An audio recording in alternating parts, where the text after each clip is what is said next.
Disclaimer. The facts of this case are in doubt. Witnesses cannot be trusted, and evidence is circumstantial at best. Make sure you listen to the end of this one to draw your own conclusions. Was it luck or genius? Over the decades, rumor morphed into legend, and outsiders never came to a satisfactory conclusion on the matter. The story goes like this. As a freshman junior, Quebec Remparts center Guy Lafleur was putting up ridiculous numbers. 8 hat tricks before the end of November. By early December, he'd scored 50 in 25 games. By mid-January, he'd broken the single-season Quebec Junior A mark of 75 set by Michel Briere. 103 goals by season's end. In the playoffs, he added another 25 and 43 points in 15 games, leading the Remparts to the inaugural President's Cup as newly formed QMJHL champions. The year before, the Quebec City Junior Aces had finished dead last in the old QJAHL. The craziest part was Lafleur still wouldn't be draft eligible for another year. Here's where the legend forms like a deep ocean pearl. Montreal Canadiens GM Sam Pollock had been around some of the greatest hockey players to ever play the game, but he'd never seen such a torrid scoring pace, and he wasn't about to let it just pass him by. The Habs had won 4 of the last 5 Stanley Cups. They missed the playoffs in 1970, but they were still a great team. He had no intention of tanking, if it were even possible, but he just had to get this kid on his team. He had 1 year to do it. So he looked at the standings, and he looked at the rosters of the bottom teams, and he made a bet. Then, he moved heaven and earth to make sure it paid off. The bet was that the California Golden Seals would finish the following season in last place, and therefore own the rights to pick first in the following draft. The same draft that featured Guy Lafleur as the top prospect. Pollock called Frank Selke Jr., the Seals GM, and made him an offer he just couldn't refuse. It was May 1970. The amateur draft was right around the corner. The Seals had made the playoffs in 1970. For more on that story, see our Michel Briere and Ted Hampson segments. With a new team owner and snazzy new unis, the Seals considered themselves a club on the rise. They coveted junior star Chris Odleifson, but didn't have a first-round pick to get him. It turned out they had traded away their first-round pick that year to Pollock and the Canadiens. By 1968, the Seals had already traded their first picks in 1968, 70, and 72 to Montreal in various deals. The Seals were eager to trade back up into the first round to land their man.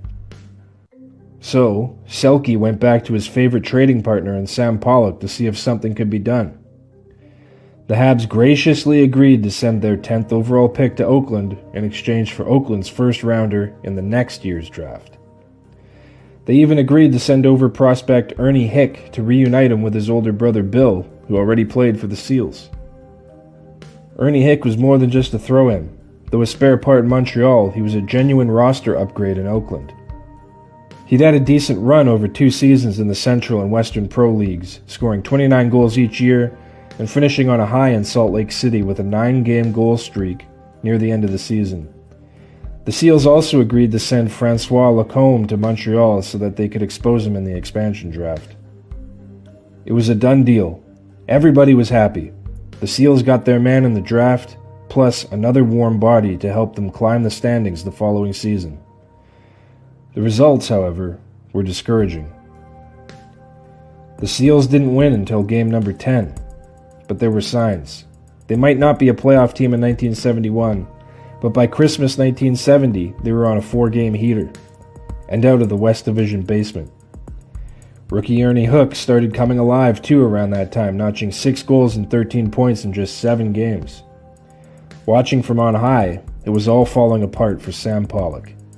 The Seals, bolstered by the rookie he had sent to them, were digging themselves out of last place and therefore would not secure the top pick in the draft. A month later, he did something about it.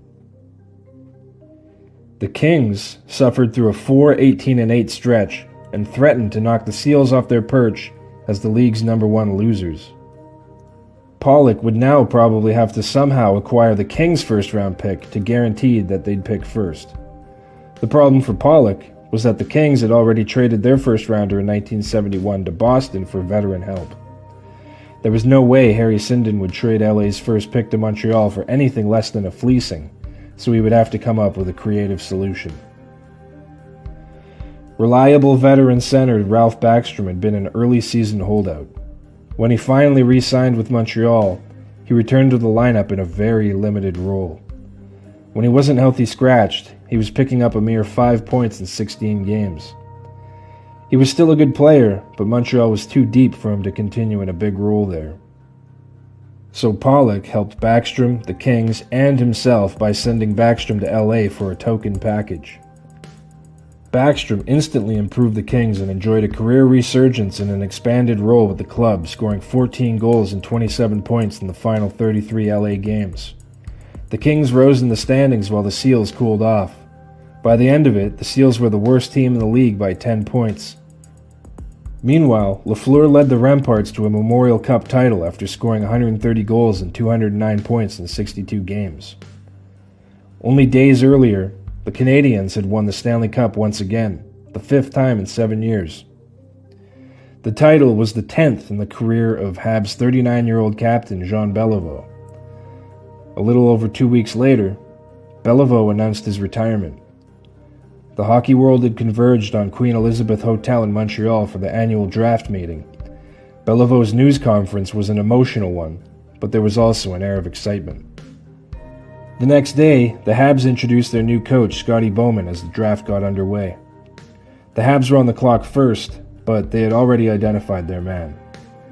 When they announced the pick, Lafleur was nowhere to be found.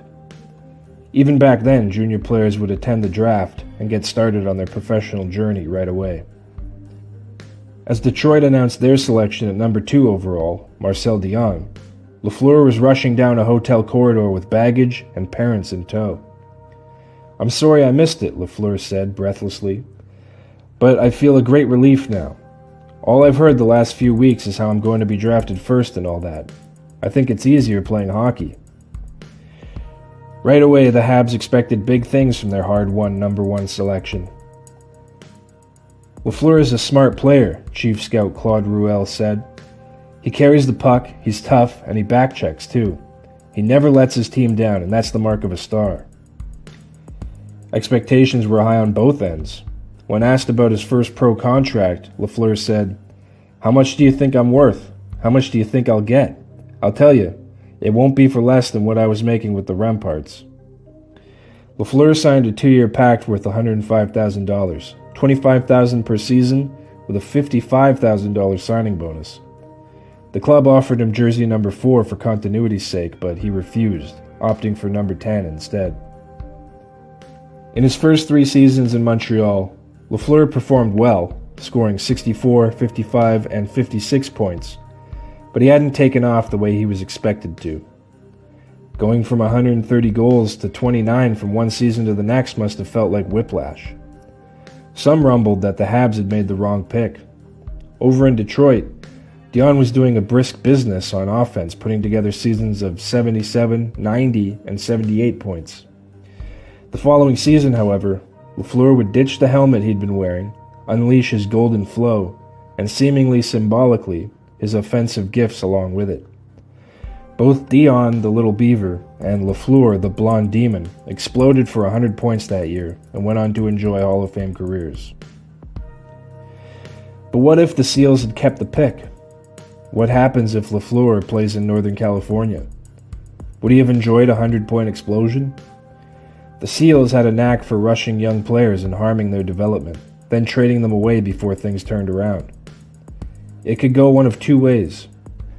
Either the team drags him down so that he never enjoys the kind of breakout he would in Montreal and eventually be traded, most likely ending up in Montreal anyway for spare parts. Or he drags the team up with him. He injects excitement into the city, his creativity is unleashed even earlier, and the Seals start selling tickets. The Seals survive. They never move. Suddenly everything changes. There's no Sharks, and probably no Minnesota North Stars by the end of the 1970s either. It becomes a fever dream. It's impossible to say what might have been, but if I had to guess based on precedent, I'd say that the Seals would probably have found a way to mess up Lafleur's development. And though he still winds up a Cup champion and Hall of Famer with Montreal, it's possible that his explosion is delayed by a year or two. Anyway, it's fun to speculate. When the Seals and the 5 other new expansion teams were brought into the NHL in 1967, Pollock proposed a rule that would prevent the new teams from trading away their first-round draft picks. The other 5 original 6 clubs rejected the proposal. By trading away reserve players, Pollock ended up stockpiling 17 first-round picks between 1969 and 1974, restocking an aging dynasty and ushering in a new one, as if by fiat. The Lafleur pick trade was his masterpiece. An argument can be made that it, and the orchestration surrounding it, was the greatest move a GM ever made. But was the story even true? That's the legend version of the story. Pollock himself told a different version. In his words, in 1969-1970, the Seals finished 4th in their division after a strong second-place finish the previous season. They definitely were a team on their way to good things, and many thought they could win the West Division. There's no way I could have predicted that the Seals would be last in the NHL, and we would have their draft pick number 1 overall. Sometimes in hockey, it's better to be lucky than good. As far as the rumor that Pollock sent Backstrom to LA to bolster their place in the standings and ensure that Montreal would get the first pick, Pollock said, "Fiction, pure fiction, and stronger words if you want them. Ralph will verify this. For personal reasons, Ralph wanted to move to a team on the West Coast and we talked about it. The Kings were the only team to make an offer for him." Strong language, but there's a possibility that he was just being humble or diplomatic. The truth was Backstrom didn't dramatically improve the Kings overnight, as the legend states. In the 45 games before the trade, the Kings nursed a .400 winning percentage. Their winning percentage increased to .409 in the 33 games after the trade. If Pollock was attempting to orchestrate movement in the standings, he did a fairly poor job of it. Unless, of course, he just needed the Kings to tread water, while the Seals forgot how to swim. And Pollock didn't win every bet. Many of those 17 first-rounders turned into washouts. Sometimes when a shrewd manager with a keen hockey mind meets the mythmakers and storytellers, he stops being a man and becomes an evil genius. Sometimes we craft stories and legends because we want to believe them, because we hate the thought that some are just lucky and others aren't. It seems unfair.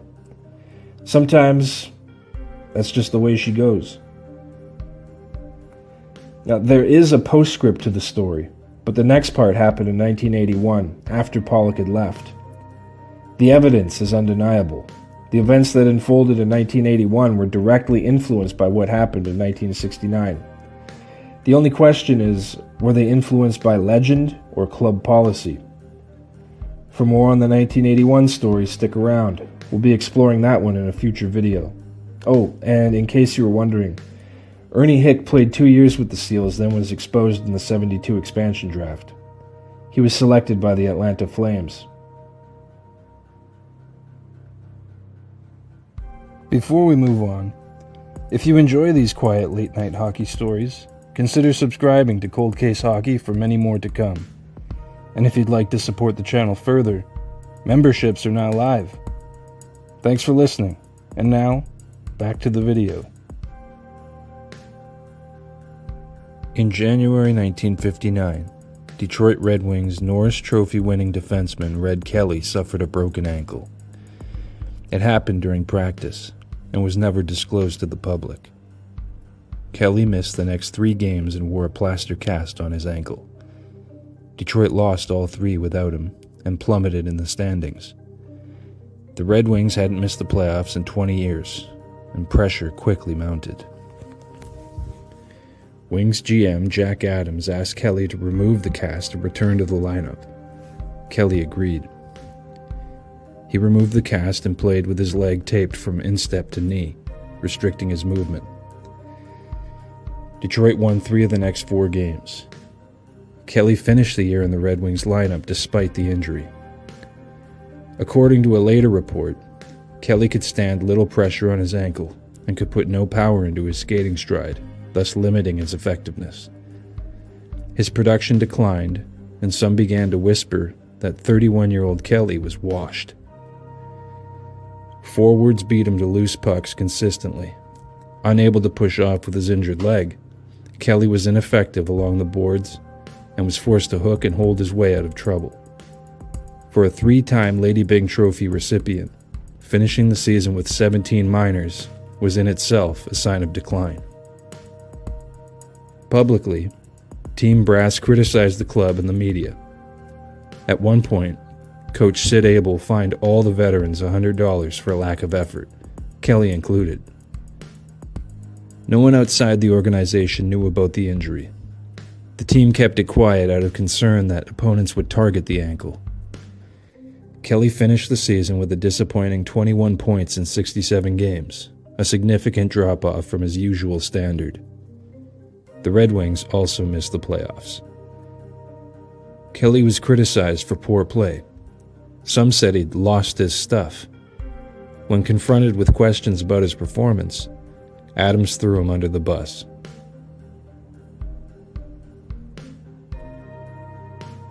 During an interview for Maclean's magazine the following season, reporter Trent Frayne asked Red Kelly about the club's recent improved performance. Kelly offered platitudes. Frayne pushed. He told Kelly that reports out of Detroit suggested his legs were gone. Kelly pushed back. He revealed the truth about the injury. Frayne published the account, touching off a small, unintended scandal. When questioned about players being asked to play through injuries, Jack Adams denied the severity of Kelly's ailment, pointing to assessments from team doctors that characterized it as a bone bruise. Red Wings management felt that Kelly's comments about the injury had been framed in a way that reflected poorly on the organization. Kelly, for his part, believed the tone of the article had been shaped to sell magazines. Management's interpretation prevailed. Kelly was summoned to Adams' office. Bruce Norris, the president and owner of the Red Wings, was in the room. Adams told Kelly that he had been traded to the New York Rangers and was expected to report to the team the next day. Kelly told him he'd think about it and left the room. By 1960, the Rangers had earned a reputation as an organization that didn't treat its players well or pay them fairly. Kelly may have heard stories from teammate Gordie Howe about his own experiences attending Rangers camp. The club had shown recent signs of life in the standings, but they were currently entrenched at the bottom, and Red Kelly probably wasn't going to be able to dig them out. The trade was supposed to be Kelly and winger Billy McNeil for Eddie Shack and Bill Gadsby. Kelly stayed up all night and thought about it. The next morning, he called Rangers GM Muzz Patrick and told him he was retiring and that he would not report. There was silence on the other end of the line. Kelly explained to Patrick that he had recently married and was starting a family. His wife was pregnant and she wasn't keen to go. Kelly would go into business, look after his bowling alley in Simcoe. He'd already been on the phone with his other employer, for whom he sold power tools during the off-season to fish around for work. Patrick didn't understand. He told Kelly that the trade had already been made, that he was to report immediately. Kelly apologized and told Patrick it was nothing personal against New York, but he didn't like the way things had been handled from Detroit's end, that he thought he deserved a better fate than to be dumped off to a last-place team. Later that day, Billy McNeil also called Patrick to tell him he wasn't going to report either. Patrick hung up the phone. Both Kelly and McNeil were suspended by the Red Wings. Adams said they were finished around Detroit. League President Clarence Campbell stepped in to have a personal word with Kelly. He wouldn't be swayed. Campbell had no choice but to void the trade. League Brain Trust lamented the decision. Muzz Patrick prophesied a dark day when players would begin to dictate where they played. Kelly got home the next day to news that Toronto assistant GM Ken Clancy had called. He wanted to know if Kelly was interested in joining the Maple Leafs. The Leafs hadn't won a Stanley Cup in nearly a decade. They had a coach known to be hard on his players. But Toronto was closer to home and wouldn't require Kelly's wife to move. And if it kept him playing hockey a little while longer, then sure.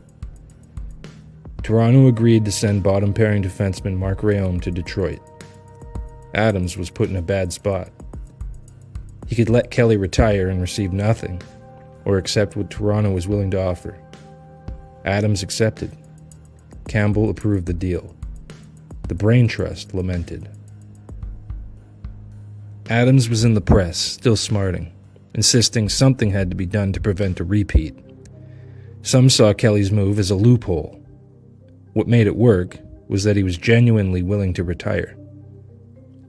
Punch Imlich took Kelly, a declining offensive defenseman, and had him center a line with Frank Mahovlich.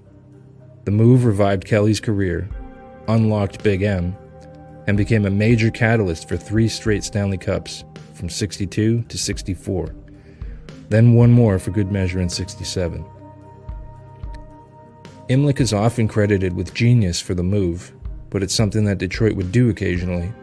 Imlich just made the Kelly switch from D to center permanent. Kelly was inducted into the Hockey Hall of Fame in 1969. Imlich was inducted in 1984.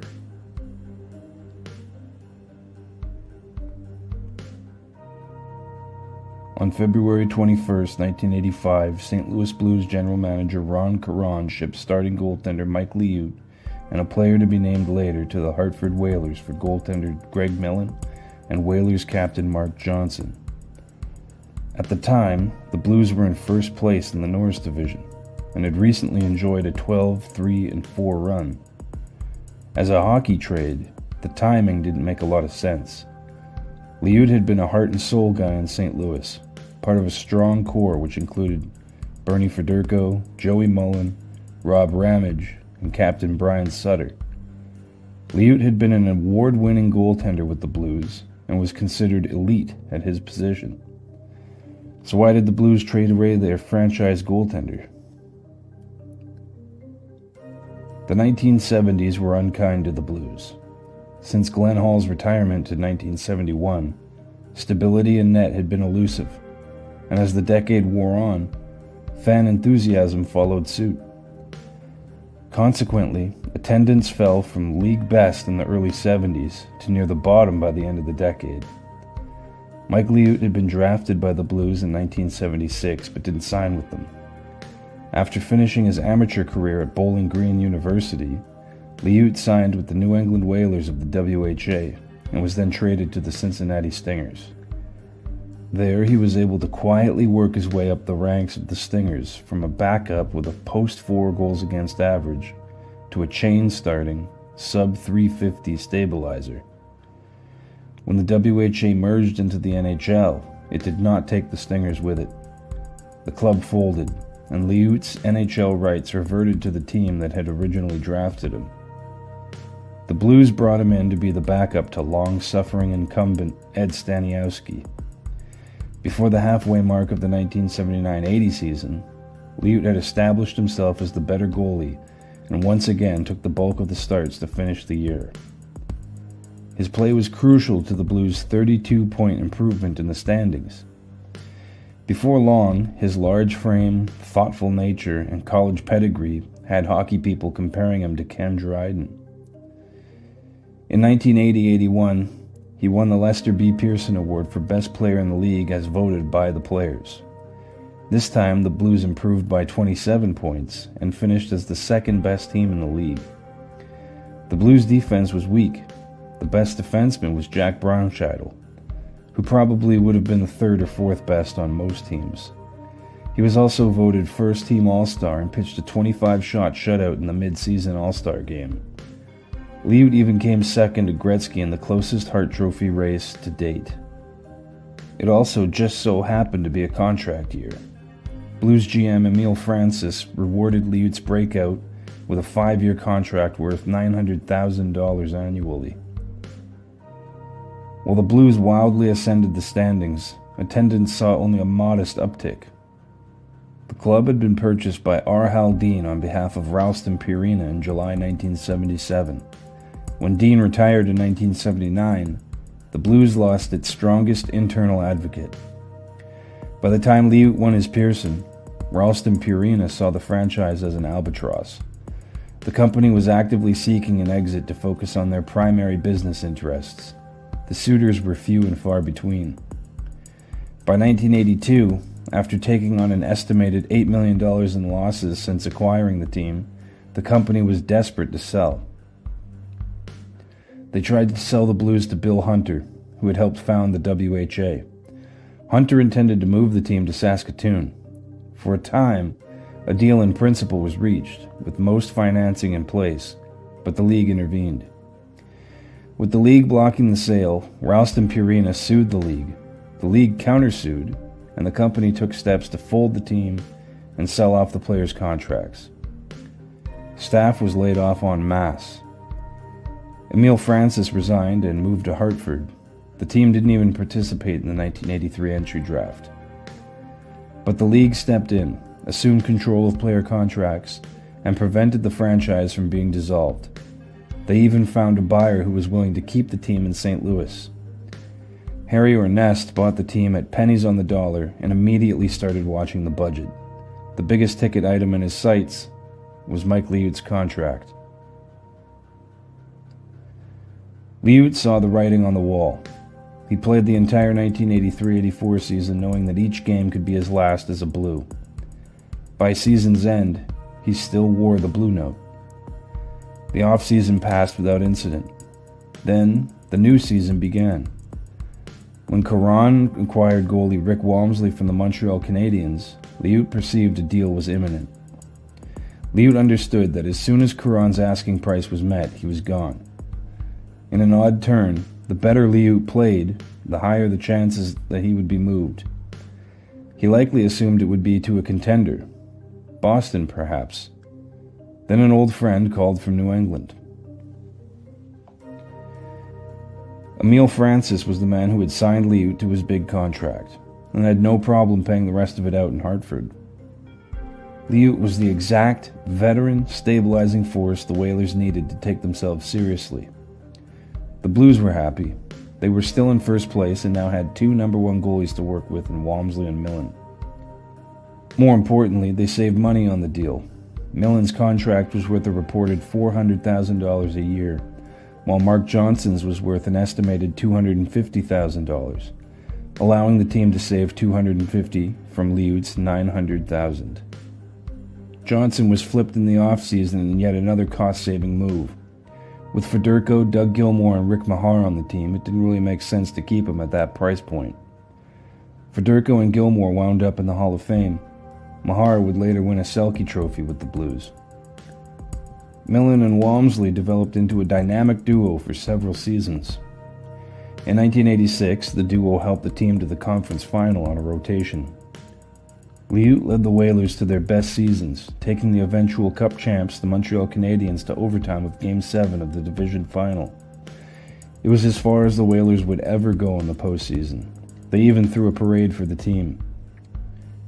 Programmer's note: for more on this story, see our previous video on the subject.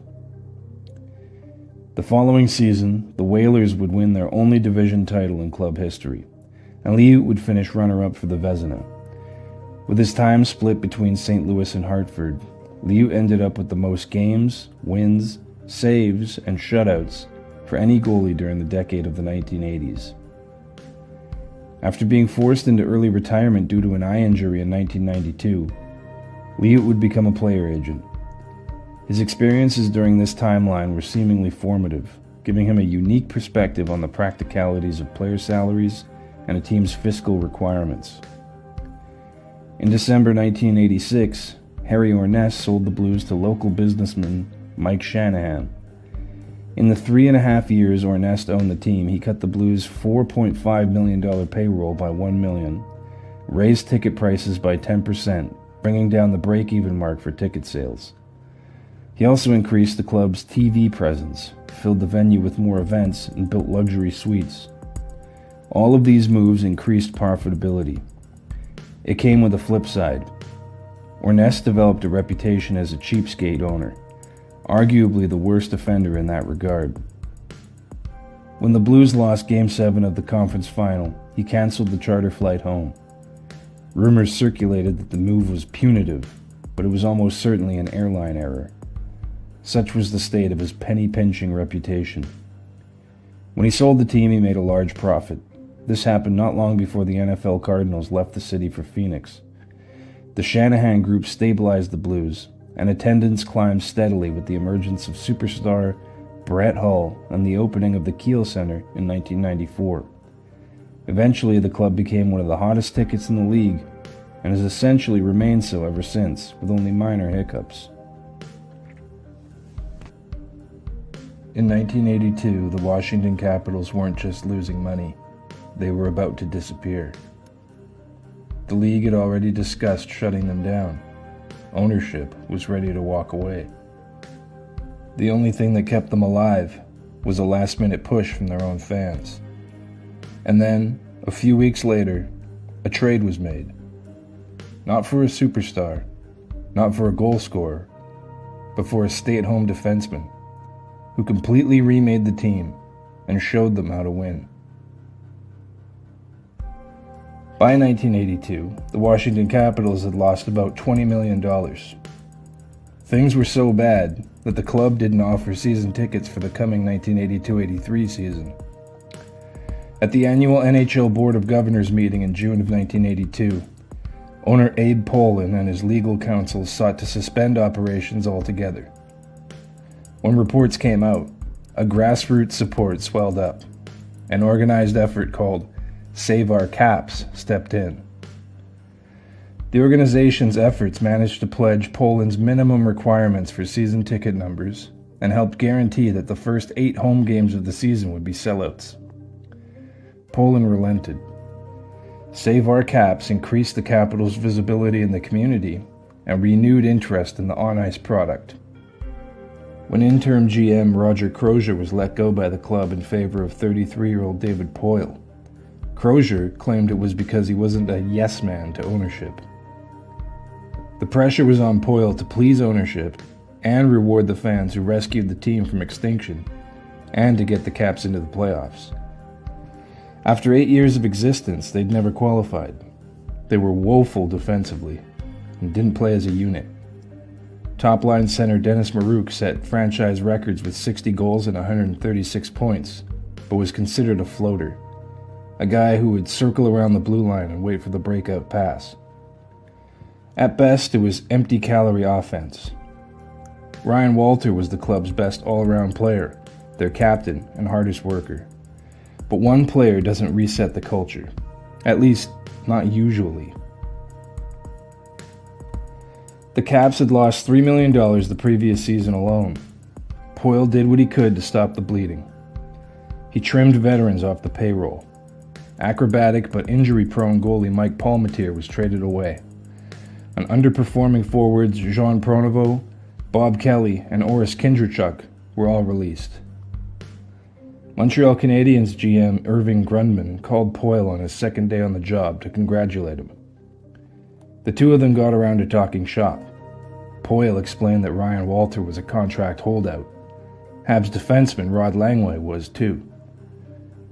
Langway and Brian Engblom formed what was widely considered the best defensive tandem in the league. The pair had each finished in the top 5 in plus-minus each of the past 2 seasons. Langway had a great attitude, but a tax situation put his career at an impasse in Montreal. Changing laws made it so that Americans working in Quebec had to pay considerably higher taxes. Because of the new law, Langway was taking home only $40,000 of a $150,000 deal. He requested a new contract or a trade out of town. Players in the U.S. with contracts half Langway's size were taking home more than him after taxes. Langway decided to stay with the Habs through training camp, but would walk out on the team before the regular season started.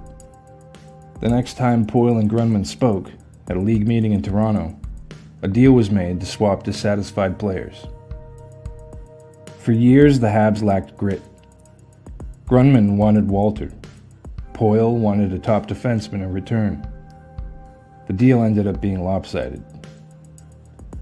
On September 9, 1982, Grunman agreed to send both Langway and Engblom to Washington along with forwards Doug Jarvis and Craig Laughlin for Walter and defenseman Rick Green.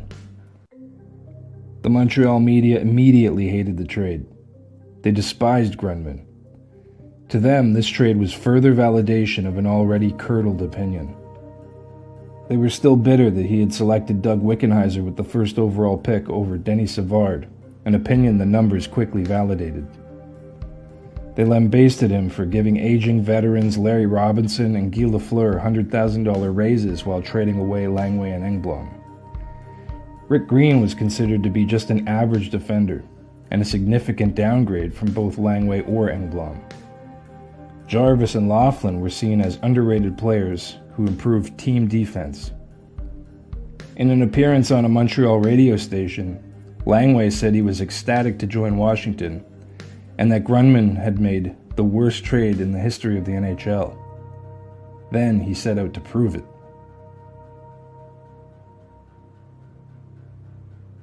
In Washington, Langway was named team captain. By early November, the Capitals were showing typical signs, sporting a 3-7-2 record, tied with Hartford for dead last in the NHL. The club still hadn't won a home game despite the string of sellouts. A game against the Blues on November 5th set something off. In the words of Blues coach Emile Francis, it was a very heavy, very tough game. In the first, a Bernie Federko shot rattled along the goal line. The replay showed that it was swept out of harm's way by Engblom, but both the referee and goal judge counted it. In the third, with under 2 minutes to go in the game, a goal-mouth scramble seemed to end in a Mike Gartner goal, but it wasn't counted. The game ended in a heartbreaking 1-goal loss. 2 nights later, the Caps hosted the Whalers. Frustrations boiled over.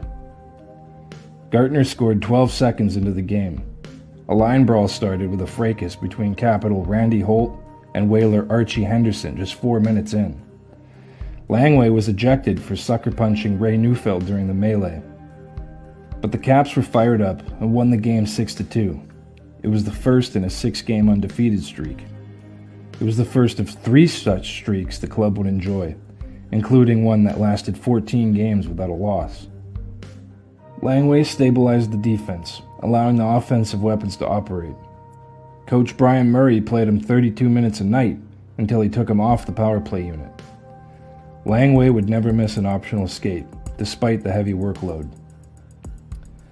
I suggested he take it easy in practice, but he told me that wasn't a good thing to do, Murray said. Then I told him to take a day off. He was the first one out there. His work habits and character on the ice set a tremendous example. Off the ice, he's a very, very good captain. Under Langway's watch, the team culture shifted. Everybody thought about defense first. Offense became a byproduct of good defending. Even Marouk bought in, accepting an assignment at left wing and seeing his numbers dip. It didn't matter, because for once in his career, his team was winning. Langway introduced accountability. He wasn't afraid to take a teammate aside and tell him what he did wrong. When coaches wanted to work on something with a player, they found that usually Langway had gotten to him first. This might not sound right, Poyle said, but I think if there ever was any trouble in the locker room, Rod would throttle the guy causing it. Murray said, "Last year it seemed everybody waited for me to do the yelling and screaming in the room. Rod's taking charge in there, and it's gotten contagious. He even has Mike Gartner and Dennis Marouk going, and they always just sat there quiet." The result was the Capitals' first winning season, shattering many club records along the way. For the first time in 9 years of existence, they had made the playoffs. The Caps lost to the champs, the New York Islanders, 3-1, winning Game 2 on Long Island. Workaholic Langway helped create a tradition from scratch.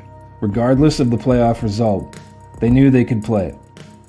The team never looked back. They would return to the playoffs each of the next 13 seasons. including every year Langway was a member of the team. He retired after the 1993 season and was selected for the Hockey Hall of Fame in 2002.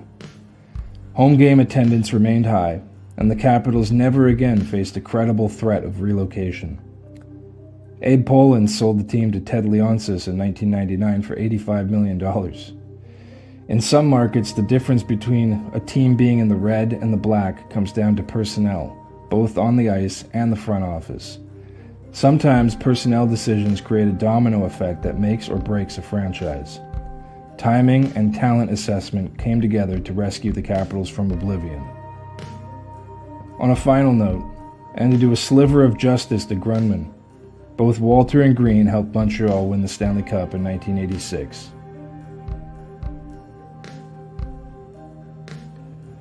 On June 20th, 1992, two NHL teams announced they had acquired Eric Lindros. The Philadelphia Flyers had struck a deal. The New York Rangers had also struck a deal. Both were telling the truth, and the NHL had no rule that said which one mattered. 1 year earlier, the Quebec Nordiques held the first overall selection in the entry draft. They'd been warned by Lindros that he wouldn't play for them. Nordiques coach Pierre Paget announced the pick. It was Lindros. Lindros smiled as his name was announced. Nordiques fans in the building clapped tensely. Nordiques president Marcel Aubu shook Lindros' hand and gave him a Nordiques sweater. Lindros thanked him for it and graciously draped it over his arm, but he refused to wear it.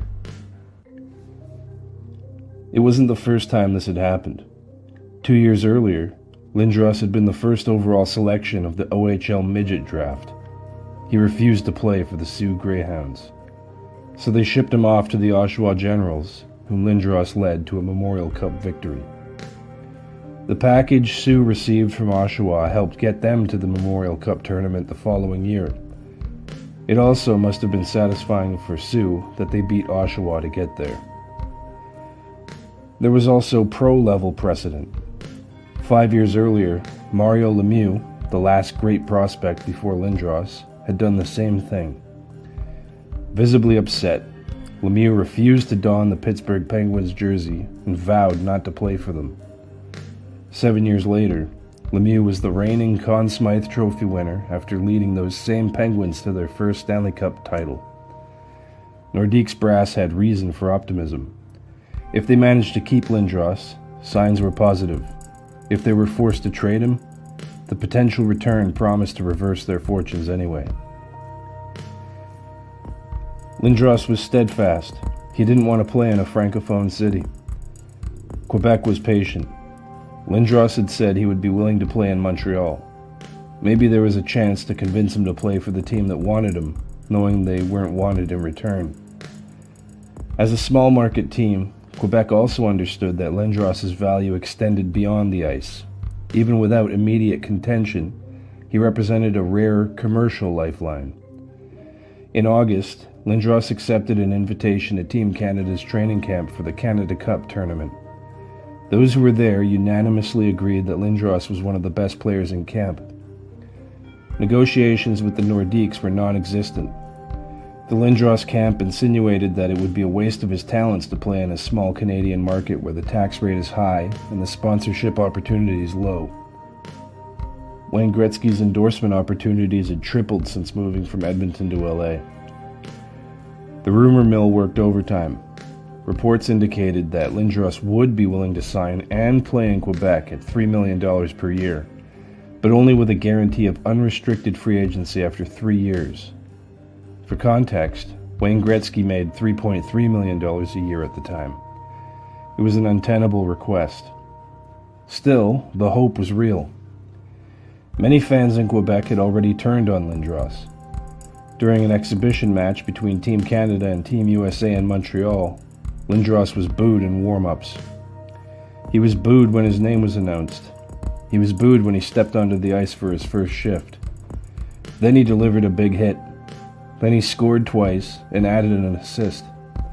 By the end of the night, the boos had turned into thunderous cheers. The message was clear. This could work. Quebec had no intention of trading Lindros.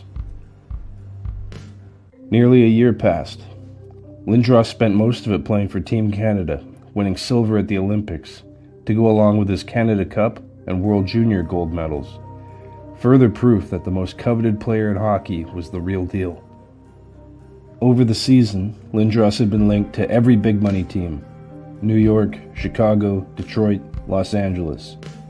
Every star player around the league was linked to rumors involving Lindros.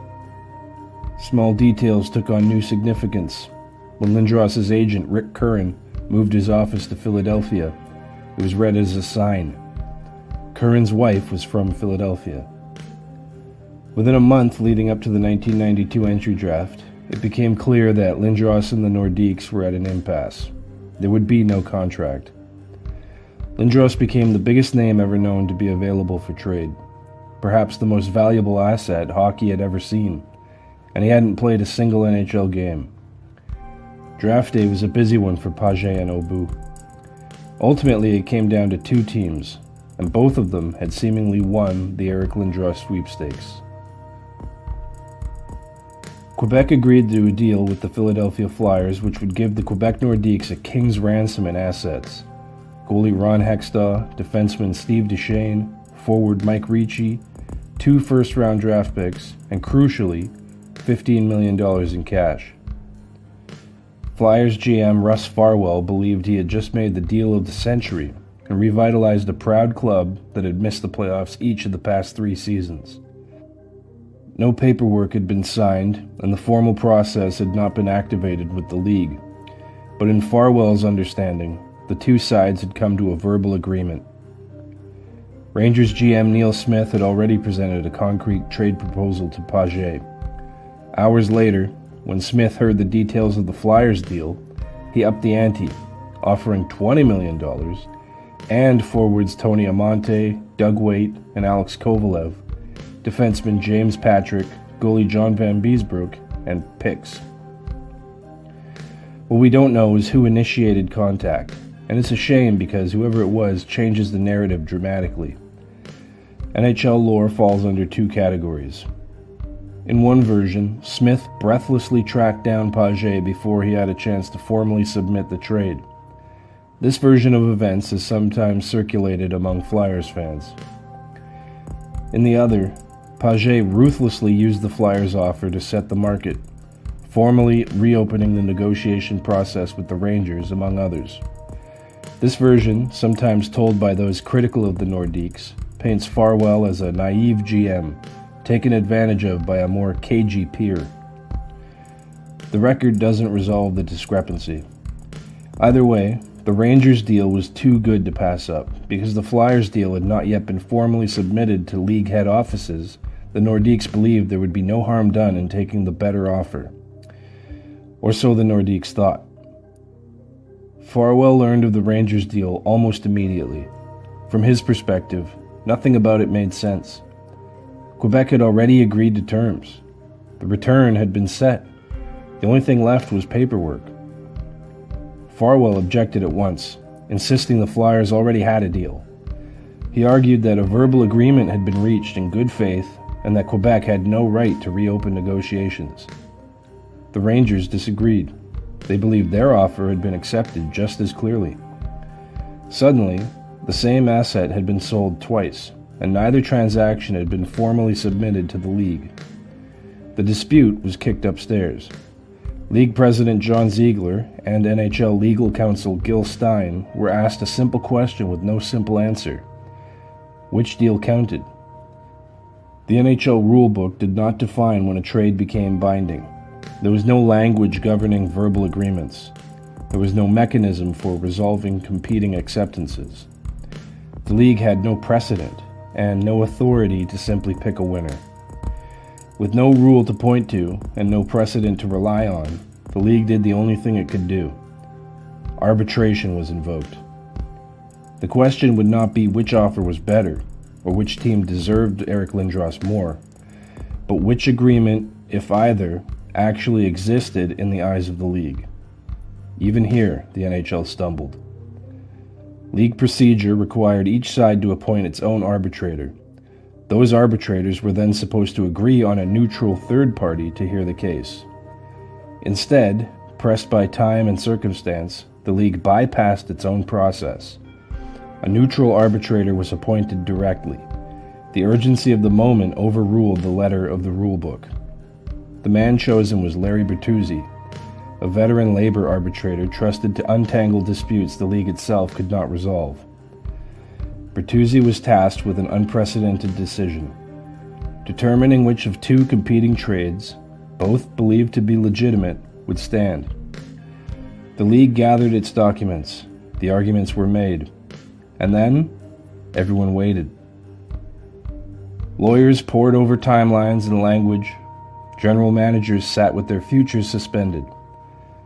The second hand on the wall clock hammered compressed time. Entire franchises held their breath. At that exact moment, on a winding country road north of Toronto, Eric Lindros was already gone from it all. He smiled easily. A canoe was tied to the roof of his car. There were no contracts to sign, no arguments left to make. His end of the work had been done. For the first time in nearly a year, his future was no longer being negotiated. It was time to relax.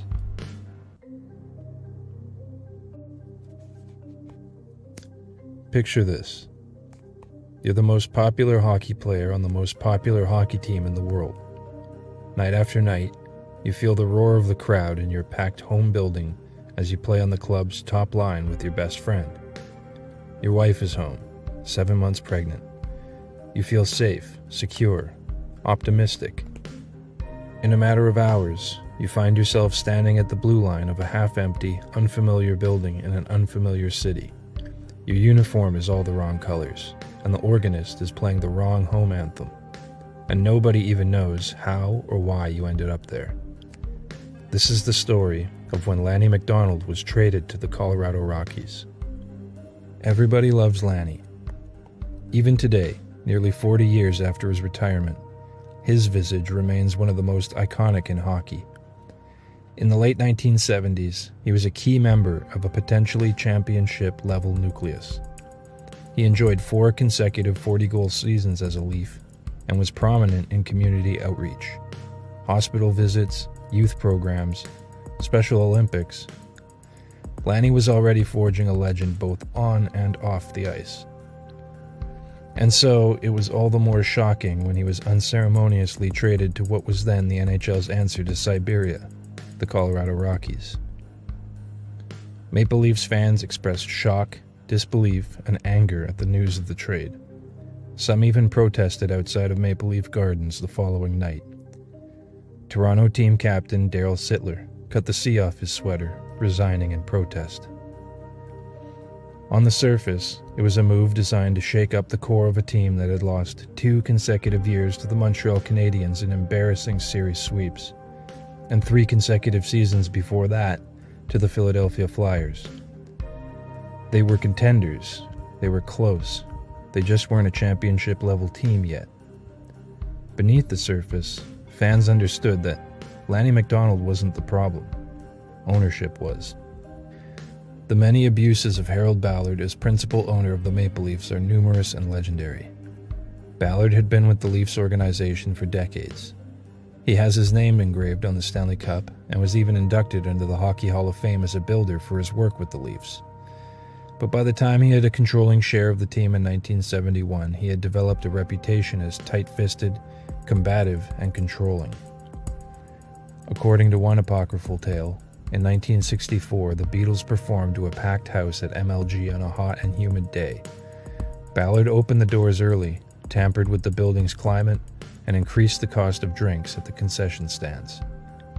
In another famous tale, when the league mandated nameplates on the backs of jerseys, Ballard made them the same color as the jersey so that fans couldn't read them in order to prevent a drop in program sales. He was 1 part P.T. Barnum and 1 part Boss Tweed.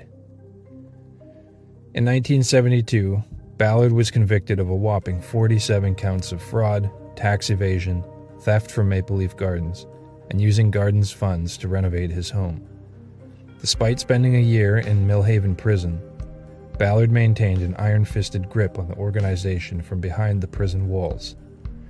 Reporters described his level of control from behind bars as uncanny, authoritarian, and absurd. Upon his release, Ballard's domineering took on epic proportions. He became more petty and vindictive, more mistrustful of those under him. What had once been a hands-on approach now looked like a man asserting absolute authority, not only over the team, but over everyone within its orbit. By this time, Ballard's view of his players had hardened from perception into policy, resulting in disputes that effectively kneecapped the organization's ability to build a contender. Players with influence bothered him, the best players, men like former captain Dave Keon, who had become a symbol of independence inside the building. Ballard saw a unified, confident locker room as a threat to his authority, not an asset. Every dollar that went to one of his players was, in essence, a dollar taken out of his own pocket. The WHA was inflating salaries, and the NHLPA was gaining strength, which only deepened his hostility toward both. Sittler was vice president of the Players' Union and had become the face of the franchise, beloved by fans and teammates alike. The Maple Leafs had built a solid core of Sittler, McDonald, Tiger Williams, defensemen Borje Salming and Ian Turnbull, and an acrobatic show-stopping goalie in Mike Palmateer. But at the heart of the team was Sittler. His growing influence in the building and the greater community at large threatened Ballard. So after 5 straight playoff disappointments and escalating tensions within the building, Ballard sought to tighten the reins. He wanted to stamp out the country club atmosphere around the Maple Leafs, and in the 1979 offseason, brought back Punch Imlich to run the team. Imlich had been the Leafs' head coach and GM during their glory days of the 1960s, and he was brought in to be Ballard's proxy. Back then, Imlich was answerable to a 7-member board that included Ballard, so he knew that he was bringing in someone agreeable and controllable. Imlich had a reputation as an abusive taskmaster, and it's believed by some that his Maple Leaf team sprouted into a dynasty not because of him, but in spite of him. Imlich believed that the Leafs had about 5 or 6 good players, and the rest of the roster needed to be overhauled. The macho head games began almost immediately. If the hiring of Imlich was the opening salvo in a war between players and management, then the warning shot came when outgoing GM Jim Gregory dealt popular and acrobatic goaltender Mike Palmateer to the Washington Capitals, arguably the worst team in the league, for draft picks. The trade signaled to players and fans alike that the organization was no longer interested in building a contender. It also made plain that management now functioned as the enforcement arm of ownership. As the season began, Imlich imposed a dress code. Players were no longer allowed to drink beer on the team bus or plane. The players bristled. Sittler and Imlich butted heads, but Sittler had a trump card. Sittler had a clause in his contract that required he be paid $500,000 to agree to any trade involving him. With the tight-wad Ballard in the owner's box, Sittler was essentially immovable. It didn't stop Imlich from trying. He offered Sittler to Buffalo for Gilbert Perreault. The Sabres rejected the offer. He offered Sittler to the Flyers for Rick McClish and Moose DuPont. That deal never materialized either. Imlich and Ballard wanted to undermine Sittler's authority in the locker room and emphasize their own. Then they devised a spiteful plan. If they couldn't deal away Sittler himself, they'd just trade away his best friend, confidant, and right-hand man, Lanny McDonald. The trade was never about Lanny McDonald. It was about hurting Sittler and undermining his authority. As for the trade itself, Lanny was packaged with young stay-at-home defender Joel Quenneville to a Colorado Rockies team that was desperate for both offense and defense. In return, the Leafs got forwards Wilf Paymon and Pat Hickey. The deal landed like a knockout blow after a series of earlier roster jabs, which saw Imlich deal away younger players for farmhands and the bizarre choice of re-signing retired 41-year-old defender Carl Brewer. Imlich may have been trying to recreate his blueprint for a championship team from the 1960s of relying heavily on cagey and trusted veterans.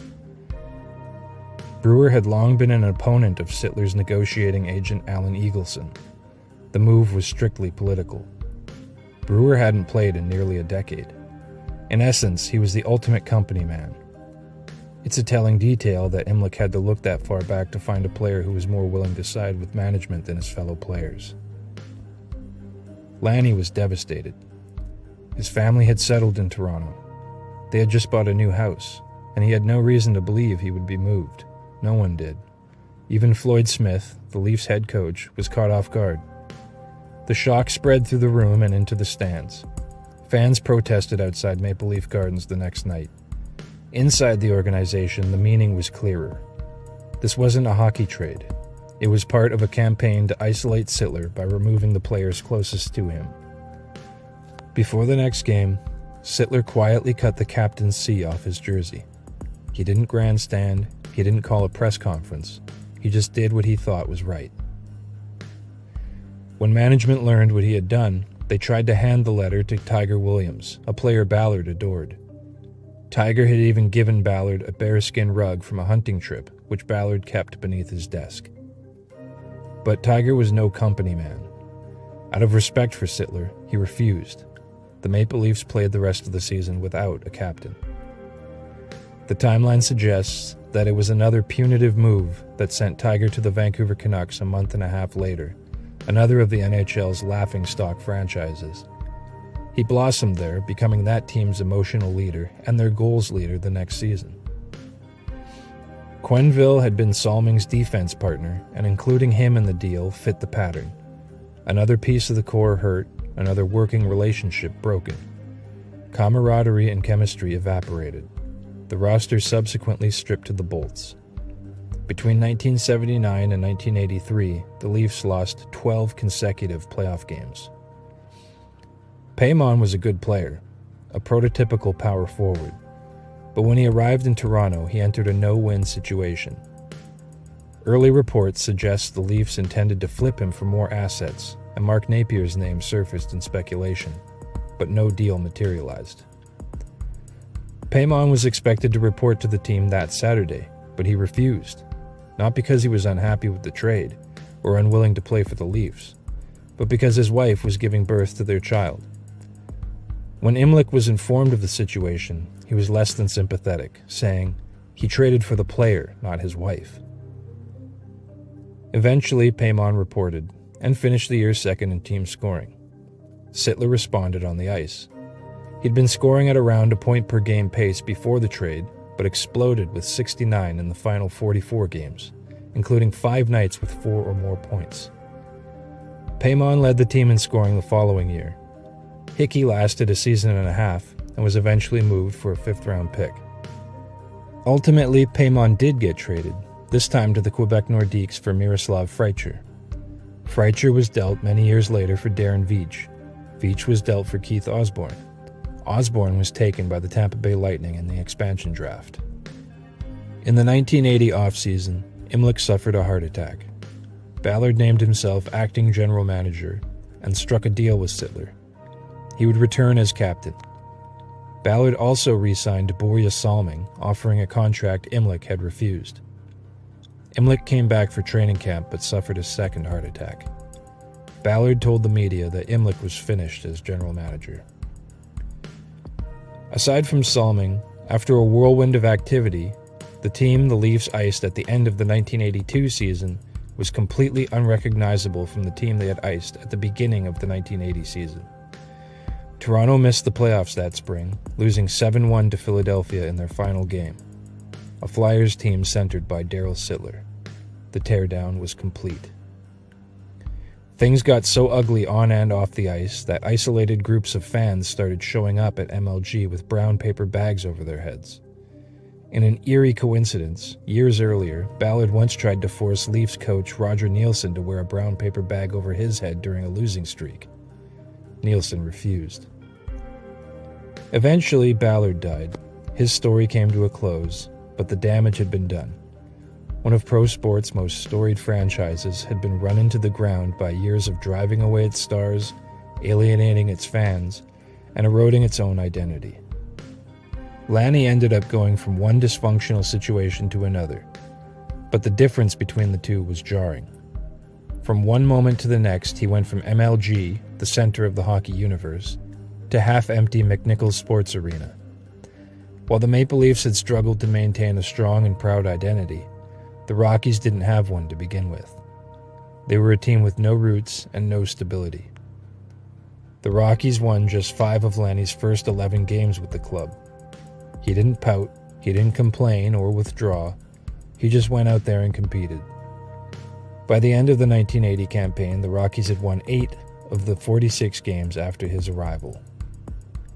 Don Cherry, the coach in Colorado, was one of hockey's biggest personalities. Loud, funny, and opinionated.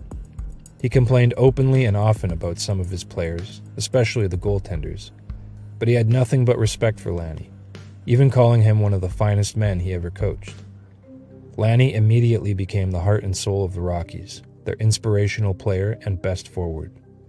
It became apparent that Toronto lost more than a consistent 40-goal scorer. They lost a culture carrier. McDonald stayed with the club for 2 years, leading them in scoring all the time, but seeing very little change in the way of results.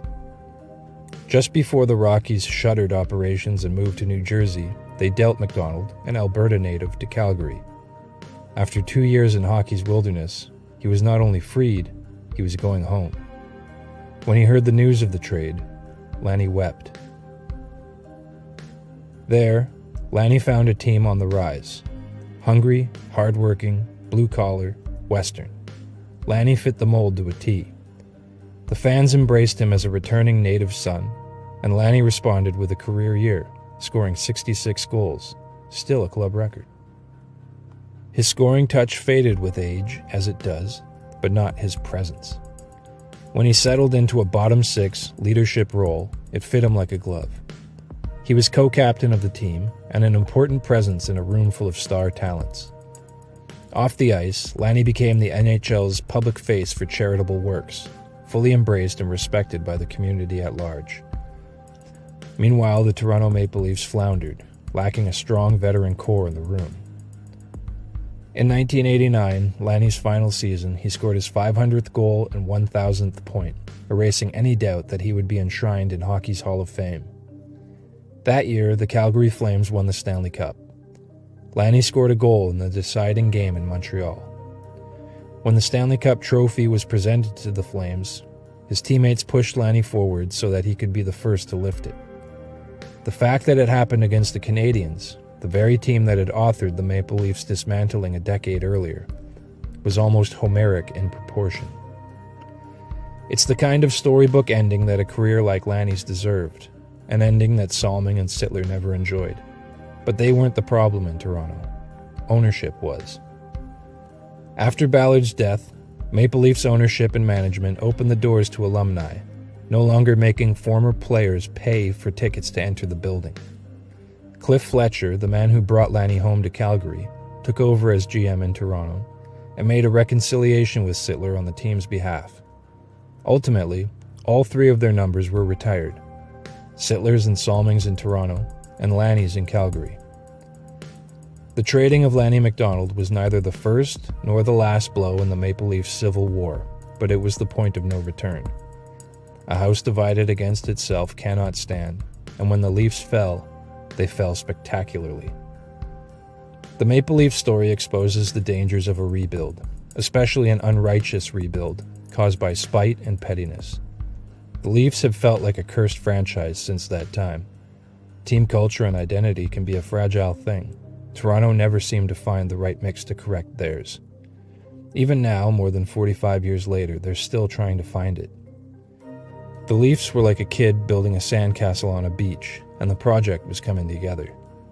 Then, a bully comes along and kicks the castle over, and here's the twist. That bully was the kid's own father.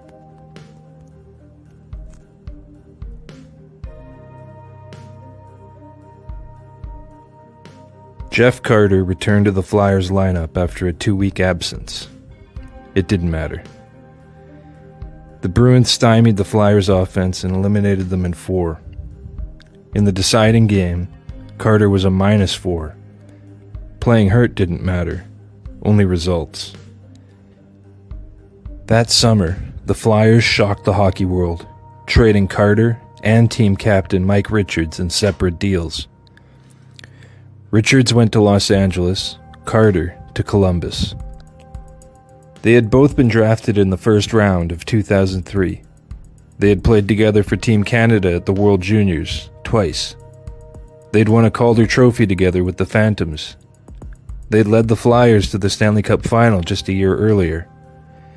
But a perception began to coagulate within the organization that these weren't the guys to build around. Rumors circulated. They weren't serious enough about winning. They were partying too much. They clashed with the coach. Their teammates didn't believe in them. Carter didn't say anything after the trade. He was stunned. He was angry. His frustration was with the Flyers and how they'd handled the situation. By moving on from Carter and Richards, the team saved over $100 million in salary. Carter was signed on for 11 more seasons, but his no-trade clause didn't kick in until the following summer. They could have traded him anywhere. The Flyers chose Columbus. At the time, the Columbus Blue Jackets had been in operation for over a decade, but they still had the expansion team smell on them. They struggled to ice a competitive team and establish an identity. Though not seen as a destination city for free agents, the club had managed to attract a number of big names in the past, award winners and future Hall of Famers, but it hadn't added up to a defined identity. For their entire existence, they'd struggled to find a true number one center. Now, they believed they'd found one in Carter. For some fans, Carter's lack of enthusiasm seemed palpable. For his part, Carter came to Columbus with an open mind. But privately, the trade felt personal.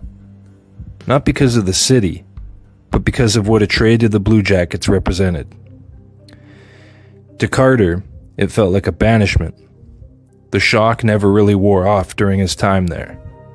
Some took it for attitude. He was expected to form a dynamic duo with Rick Nash, the franchise cornerstone. It never truly materialized. The results disappointed everyone involved, but the failure wasn't about effort or chemistry. Columbus had miscast him. Carter was better suited to a different role than the one they had in mind in Columbus.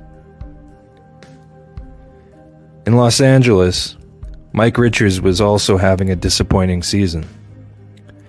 After 4 straight years pacing near 70 points with the Flyers, he was trending towards 40. With the Richards trade, the Kings were expected to contend for the division, maybe even the conference. Instead, they found themselves in 10th place, in a dogfight just to keep their heads above water. Worse than that, they had the worst offense in the league, even lower than last place Columbus. Internally, the Kings knew they were better than their record. Daryl Sutter's defense-first approach had already given them the structure of a contender. Most nights, they controlled play. On the nights they didn't, they could lean on Jonathan Quick. They had almost everything in place already. They just needed something to bring it together. One more forward to distribute the weight. 4 days before the trade deadline, the Kings reunited the Flyers' top 2 centers from the year before. But they weren't being asked to carry the offense. They just needed to be respected. Adding Carter gave the Kings 3 credible scoring lines. Opponents could try to smother Andrei Kopitar and Mike Richards, but that left Carter's group facing softer matchups. If checkers focused on Carter and Richards, Kopitar's line got daylight. It was the perfect addition. Reuniting Carter and Richards was also a masterstroke. It guaranteed Carter a soft landing in a new room and eliminated the onboarding friction other teams would have faced. Los Angeles paid to get him. Jack Johnson and a first-round pick. Johnson had his critics, but he was their most active puck-moving defenseman. The price was real, but the roles offset. Johnson left, Drew Doughty took the job full-time. In Philadelphia, Carter had been expected to drive offense off the rush using size and speed.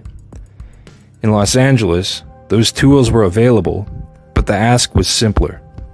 Facilitate. Be a net front presence, lean on defenders, redirect pucks, and punish second pairs for focusing elsewhere. Carter stepped straight into that role.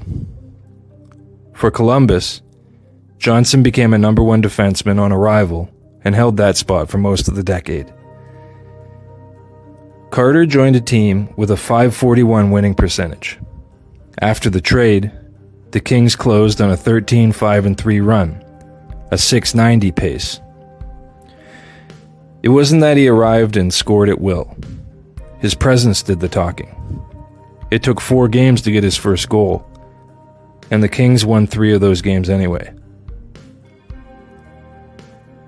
Down the stretch, they were fighting Calgary, Colorado, and Dallas for the final playoff spot. The Kings didn't pull away so much as refused to fall off. They clinched after Game 81 and finished 5 points clear of ninth. None of their competitors made a comparable move at the deadline. Carter finished the regular season with 6 goals and 9 points in 16 games. More importantly, the Kings team offense produced 65 goals in 21 games after his arrival, a 3.09 goals per game pace. Before the trade, they had scored 129 goals in 61 games for a league worst 2.11 per game. Nearly a full goal per game difference with the same system and nearly the same roster. But with one important addition. The Kings' true potency was masked by their 8th seeding. They were a team that was scoring 3.09 goals per game and allowing only 1.91 per game. Those are winning numbers. What followed was one of the most remarkable playoff runs in league history. No team had ever taken a 3-0 series lead in all 4 rounds. The Kings lost only 4 games on the way to their first Stanley Cup. Richards and Carter scored 15 and 13 points respectively during the run, but it wasn't how many, but how that mattered. For Carter, the name of the game was simplicity. The Kings had a role for Carter. They used his speed and his size to its greatest advantage. They had the team system in place and functioning at a high level. They were one piece away from unlocking the offense. Not just any piece, it had to be a credible threat. Put Carter on another deadline contender, and the outcome almost certainly changes. Most clubs would have treated him like a reclamation project, a player who needed space, touches, and reassurance. Los Angeles treated him like an answer to a specific problem. When the Kings traded away Jack Johnson, they traded away a puck mover, but a defenseman known primarily for offense. In other words, he was the one misfit on a wet blanket defense. By acquiring Carter, they got bigger, faster, more dangerous, and acquired a player who was a better fit for the role assigned to him by the coaching staff. One other edge pushed the fit from good to perfect. Assistant coach John Stevens had coached Carter and Richards in Philadelphia and understood exactly how to use both players inside Darryl Sutter's system. No other contender had that advantage, and few would have known how to build around Carter rather than reshape him. In a league that treats players as interchangeable pieces, the Kings succeeded by knowing precisely what he was and what he wasn't. There were 31 trades involving 25 teams in the 2 weeks leading up to the 2012 trade deadline, but only one made a difference. Not every Stanley Cup winner needs a deadline edition, and the ones who do rarely succeed by chasing hope.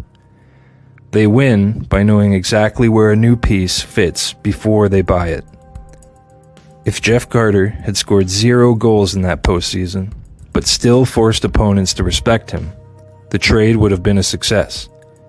The Kings didn't need a savior, they needed gravity. For Philadelphia, the move marked an organizational pivot. For Columbus, it was the scramble for a place at the table. But for LA, it was confirmation. They had the blueprint. All they needed were the building materials. It's what every team goes shopping for at the trade deadline. Almost none of them finds it. By the summer of 2006, the Toronto Maple Leafs had been in win-now mode for more than half a decade.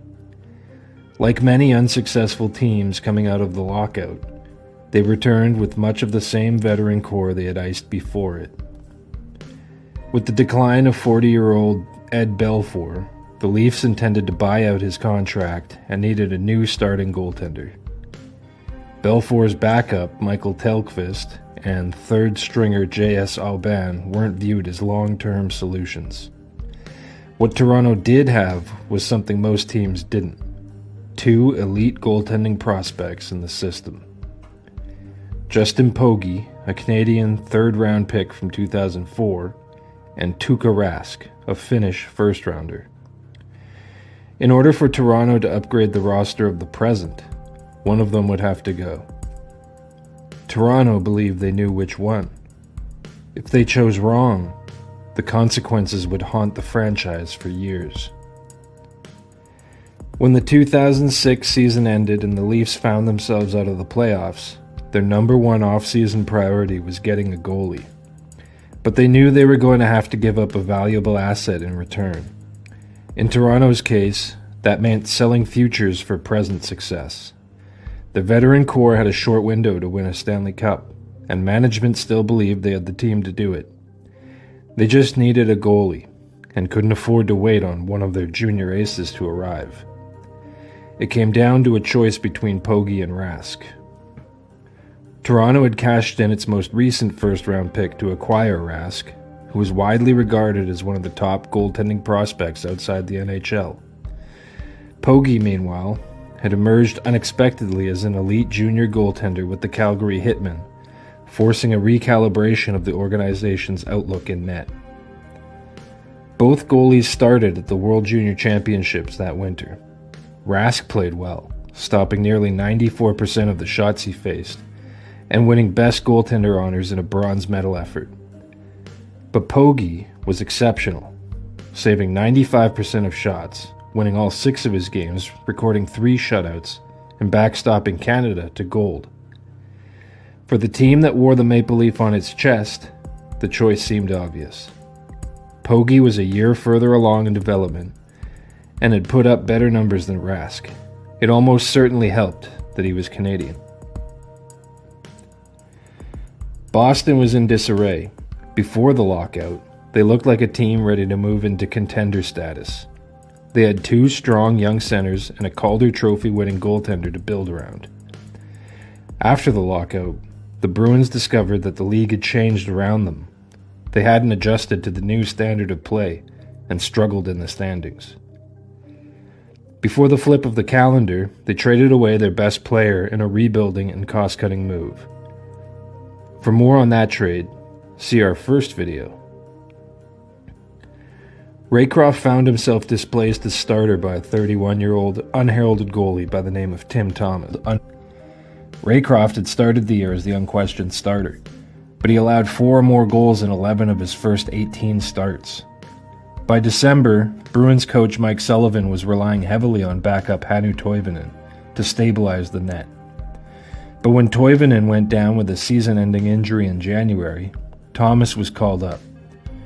Raycroft was pulled in back-to-back games just after the halfway mark of the season. Thomas came in relief and played like a 31-year-old who had never been given an extended look before. Raycroft started just 4 more games the rest of the year. With Raycroft deposed and in need of a change of scenery, Boston made him available for the right price. Despite a poor season, he was still only 26 years old and entering his prime years. He also had pedigree and wouldn't be traded for nothing. Thomas had provided the Bruins with stability, But at 31 years old, he wasn't viewed as a long-term solution. Because he did provide stability, however, it afforded Boston the luxury of taking on a prospect, someone who could season quietly at the lower levels and be ready to take over for Thomas when she aged out. During draft weekend 2006 in Vancouver, several high-profile veteran goalies were up for grabs. Roberto Luongo from Florida, Evgeny Nabokov from San Jose, J.S. Giguere from Anaheim, Mark Denis from Columbus, free agent Martin Gerber, and Raycroft. Aside from Luongo, who was traded to the host team on day one of the draft, the cheapest option with the highest upside was Raycroft. Toronto GM John Ferguson Jr. flew into the West Coast with a mandate to come away with a new starting goalie. He also had two blue-chip goalies burning a hole in his pocket. One of them was already signed to a contract and the other wasn't. The choice was easy. On day two, Ferguson traded the unsigned Tuukka Rask to Boston for Andrew Raycroft.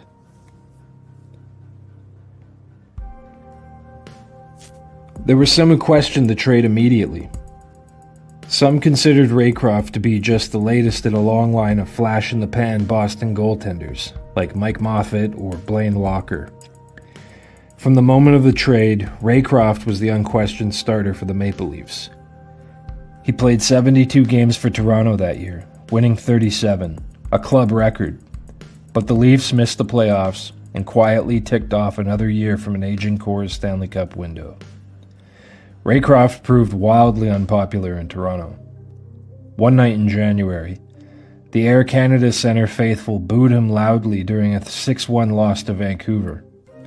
His teammates defended him in the media, calling the booing stupid, but the damage had been done.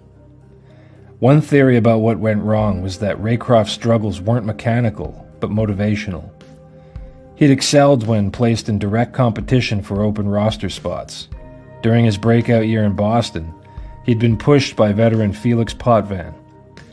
In Toronto, there was no one in his way, no one to compete against, nobody to climb over. His next strong statistical season came in 2010 while backing up Roberto Luongo in Vancouver. In one memorable appearance, he beat the Maple Leafs in Toronto, stopping all 13 shots he faced, and gave a mocking salute to the fans who had once turned on him. Another theory was that Toronto simply played him too often and ran him into the ground. Either way, by 2008 he was wearing a Colorado Avalanche jersey. By that point, the trade was already considered a blunder. Ferguson Jr. attempted to make up for the mistake by trading a first and second round pick for Visa Toskala. He was fired soon after. Pogge entered the Leafs lineup that same year. Things started well, but quickly snowballed behind a combination of poor defensive support, deployment uncertainty, and the absence of critical coaching infrastructure. With the Leafs already locked out of a playoff spot, new general manager Brian Bourque claimed Martin Gerber off waivers. Pogge was perplexed. With the playoffs out of reach, why not give him the keys to the net? If he truly was the goalie of the future, that move would have made sense. Ultimately, it appeared that, to Bourque, Pogge was simply baggage inherited from the previous regime. He was traded to Anaheim later that offseason. Rask, meanwhile, was given time to develop in Finland and Providence. He became an NHL regular during the 2010 season and never looked back. Over 13 full seasons, he won a Stanley Cup, led the Bruins to 2 more Stanley Cup finals, captured a Vezina Trophy and a Jennings Trophy, and as of this recording, sits 4th all-time in save percentage and 11th all-time in goals against average. And that's the only part of the trade people remember. Quinn Hughes was supposed to end up in New Jersey. Everyone knew it. The Canucks knew it. The Devils were waiting for it. So when he was finally traded, it didn't make sense. At the 2017 NHL entry draft, the Vancouver Canucks selected defenseman Quinn Hughes with the 7th pick. Afterward, photos circulated of Quinn and his 2 younger brothers celebrating in Canucks gear. 4 years later, the New Jersey Devils selected Luke Hughes 4th overall. He was a top prospect, but the pick raised eyebrows. The Devils had already taken Jack Hughes 1st overall and built the team around him. In Vancouver, the Luke selection was seen as a power move, tipping the odds that the brothers would reunite in New Jersey rather than Vancouver. With two brothers already together, it felt increasingly unlikely the Canucks would keep Quinn long-term. And that was a problem. Hughes was their best player, arguably in franchise history. The Canucks had two options: keep him happy and convince him to stay, or trade him for maximum value. Management assumed he wouldn't want to sit through a rebuild, which suited them just fine, because Canucks ownership doesn't do rebuilds. A year after drafting Quinn, team president Trevor Linden was fired for trying to implement one. By early 2023, Quinn was in his 4th season with the Canucks, and it was clear they would miss a 3rd straight postseason. They needed help on the back end, so they traded all-star center Bo Horvat for defensive support. Offensive-minded coach Bruce Boudreau was fired, and the more structured Rick Tocchet was brought in to stabilize things around Quinn. Before the following season, Hughes was named captain. Some questioned the fit. Others pointed to his quiet determination. More conspiratorial voices saw it as insurance, a move to keep him from leaving for New Jersey. With Hughes and Tocchet in place, the Canucks improved immediately. They opened the season by shocking the Oilers in back-to-back games, then rode that momentum to the top of the Pacific Division. By the 30-game mark, Quinn led the NHL in scoring. By the All-Star break, there was a belief in the locker room that the team would win no matter what. The club sent 6 representatives to the All-Star game that year, including Hughes and Tocchet. While there, the club made a fateful trade, sending winger Andrei Kuzmenko to Calgary. I broke down why this seemingly small trade secretly kick-started a Canucks rebuild in my first video on the channel. After the trade, the Canucks declined. The trade tore open a locker room rift that finally resulted in All-Star center JT Miller leaving the team for 10 games and being shipped out not long after that. More recently, Quinn stated that, for him, this was the moment that everything fractured on the team. By the end of the year, Tocchet jumped off the Canucks' sinking ship, refusing to exercise his contract option. The Canucks even offered to make him the highest-paid coach in the league. He still said no. That same summer, Hughes indicated to Canucks team president Jim Rutherford that he wasn't likely to re-sign with the club. Again, the club went into appeasement and damage control mode and essentially allowed Hughes to make the final decision on who the next Canucks coach would be. Hughes gave Tocchet assistant Adam Foote his endorsement. Meanwhile, management spent most of an unproductive summer scrambling to find a second-line center. But the asking price was too high on younger options like Minnesota's Marco Rossi or Anaheim's Mason McTavish. Centers, it turned out, were hard to come by. Half the league was looking for a reliable second-line center. It had only been 2.5 years earlier when the Canucks had not 2, but 3 All-Stars at the position. By September, Canucks management still hadn't solved its lineup issues. Meanwhile, Rutherford was priming the pump for a Hughes trade by suggesting he might want to play with his brothers. During that time, Jack Hughes said in an interview that eventually he would love to play with Quinn, whether that's in New Jersey or somewhere else. When asked to respond to the comment, Quinn reiterated that he wanted to play with his brothers at some point. Canucks fans looked at Quinn's contract that was set to expire in 2 years and fretted. When the season started, the Canucks were terrible, dead last in the league. It seemed when they got behind in a game, the body language would slouch and they would give up. Trade speculation ramped up.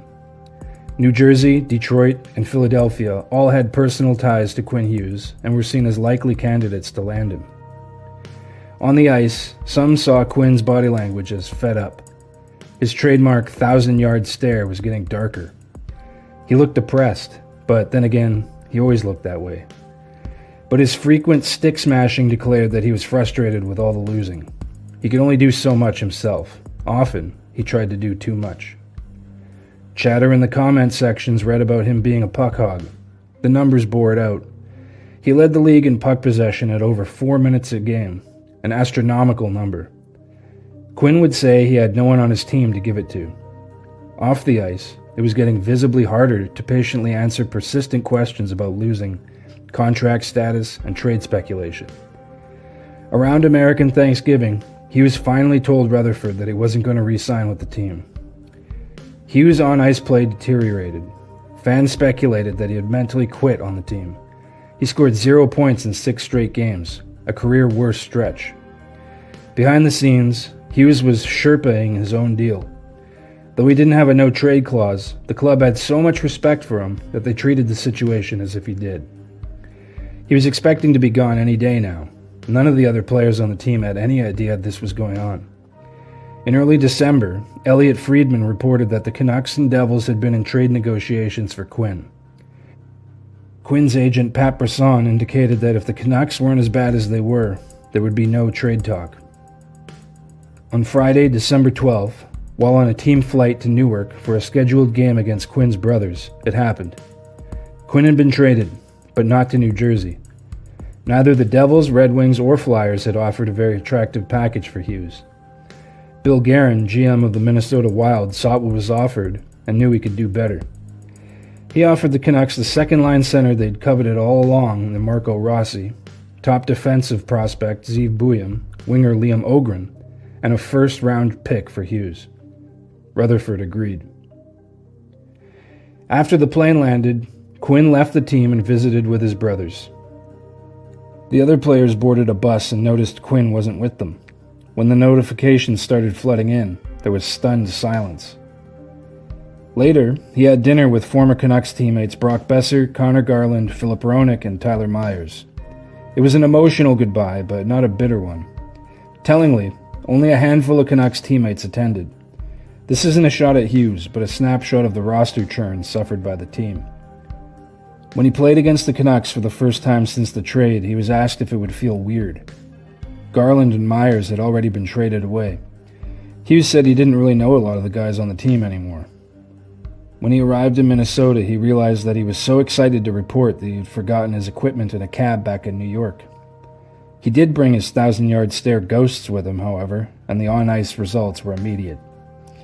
The Wild were transformed overnight from a good team to an elite one. Hughes performed the rest of the season at over a point per game with his new team, and reinserted himself into the Norris discussion. Arguably, more importantly than that, occasionally, he was caught smiling again. Back in last place Vancouver, many fans and media couldn't resist taking a few parting shots. He was criticized for puck hogging and for low community visibility regarding charity appearances. Some say he quit on the team. But the Vancouver community and Canucks club is known for messy breakups. In the final analysis, the Canucks committed to a rebuild the moment they traded away Kuzmenko. They just didn't know it yet. Therefore, they were never going to be able to keep Hughes on the team. That said, the club and most of the fan base was happy with the returning assets. Ogren and Rossi seemed to find their footing with Besser and form the team's most dangerous line in the closing weeks of the season, the Bro line. The club's blue line looks like it has an exciting future with Buium in the mix. For Minnesota, it was an extremely risky trade. Bill Guerin's ultimate fate as GM may come down to whether or not they can re-sign Quinn to an extension, or what they might get in return if they have to flip him next season if it becomes clear he won't re-sign. Before the deal was made, Brisson made it clear that any team acquiring Hughes would not be guaranteed a commitment to an extension. Devils GM Tom Fitzgerald fumbled the situation badly. Hughes really was available. Minnesota's winning offer was respectable. New Jersey's offer was lowball. The Devils could have reunited the brothers. The possibility was in place. Quinn wanted to go there, but New Jersey's offer was inadequate. The Devils missed the playoffs for the second time in 3 years, and Fitzgerald lost his job before the end of it. Of course, the door is still wide open for a Hughes reunion somewhere. Maybe in New Jersey. Or maybe Quinn stays in Minnesota and convinces Jack and Luke to join him.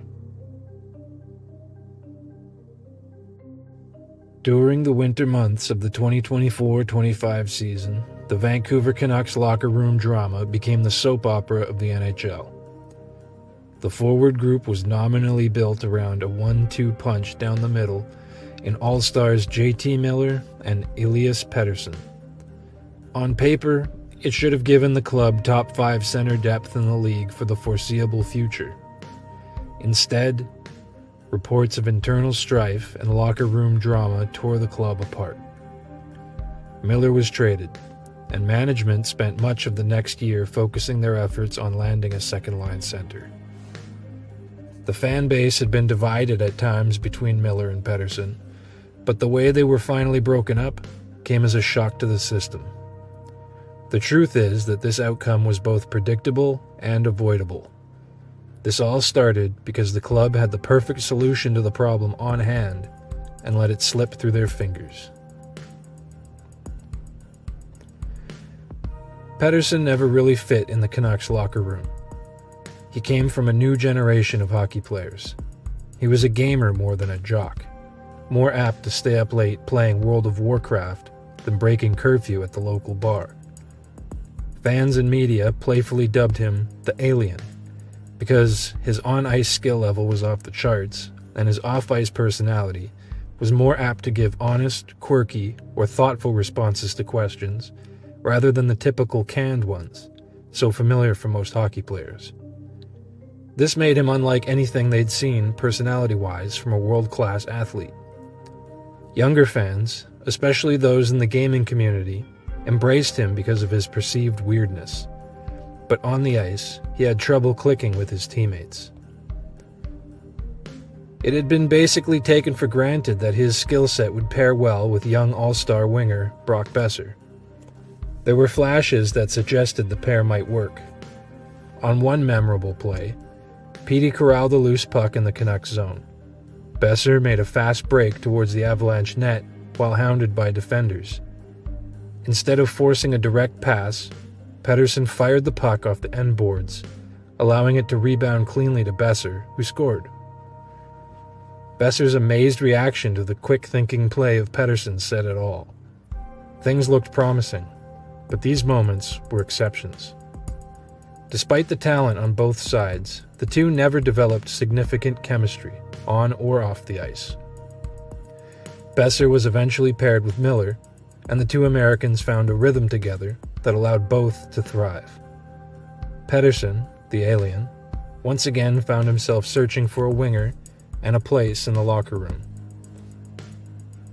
Over the next several seasons, Pettersson established himself as a reliable scorer, producing at a roughly 60-point pace while the organization promised it would find him a suitable running mate, a winger who could operate at his level and see the game the way he did. The search proved elusive. Pettersson's supporters believed, with reason, that he was capable of far more if paired with someone who could keep pace with his instincts. For a long time, that player never arrived.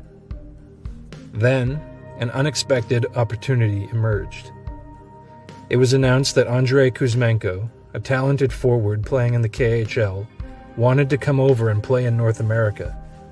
He had previously gone undrafted and unheralded, but he was talented and a fully developed product ready to drop straight into an NHL lineup. For a time, a small bidding war erupted for his services, as many NHL clubs were interested in adding a top 6 winger on a near minimum contract without having to lose an asset. Kuzmenko chose Vancouver. 2 factors worked in the Canucks' favor. The first was Pettersson, whose ability and unrealized potential offered Kuzmenko the prospect of an immediate and meaningful offensive partnership. The second was head coach Bruce Boudreau, long regarded as a player-friendly coach, particularly with creative forwards, and someone who had previously guided Alexander Ovechkin through some of his most productive seasons. The fit appeared sound. On the ice, it quickly justified that expectation. Kuzmenko contributed offensively, slowly at first, but with increasing regularity as the season progressed. He finished the campaign with 39 goals and 74 points in limited ice time, both club records for a first-year player. But Pettersson finally fulfilled his potential and exploded for 102 points. However, the team results were lacking. JT Miller had a bad season, by his standards, overshadowed at times by the emerging presence of Pettersson. Canucks management fired the popular Boudreau mid-season, for whom the Rogers Arena faithful had developed a chant, "Bruce, there it is." He was replaced by Rick Tocchet. The circumstances surrounding his departure were widely criticized, as reports of his expected replacement circulated weeks before the change was made. But the on-ice results spoke for themselves. A team that had played to a .424 winning percentage under Boudreau closed the season at .611 under Tocchet. The following season produced one of the strongest starts in franchise history. By the mid-season All-Star break, Pettersson had scored 64 points in 49 games, an 107-point pace. Kuzmenko, however, found himself in Tocchet's doghouse. His 8 goals and 6 healthy scratches were a far cry from the standard he had established the year before. He went long stretches between goals, committing the odd defensive gaffe, and found his ice time dwindling even further. But when he did score, the response from the Canucks' Euro contingent was noticeably enthusiastic. Kuzmenko was also popular with fans. His interviews, marked by limited English and an earnest attempt to remain positive, created a sense of accessibility that resonated with the same supporters who had embraced Pettersson's understated candor.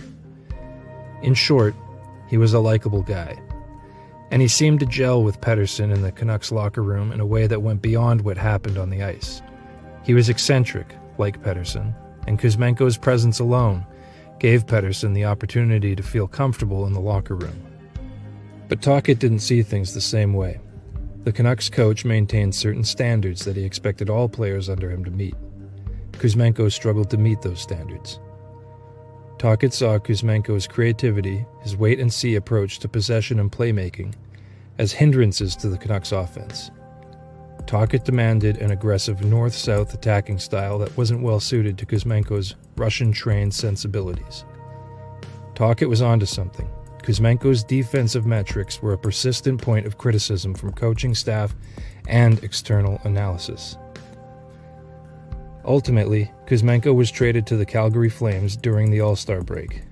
On paper, the Canucks lost an 8-goal scorer, but in reality, they also lost a 107-point performer.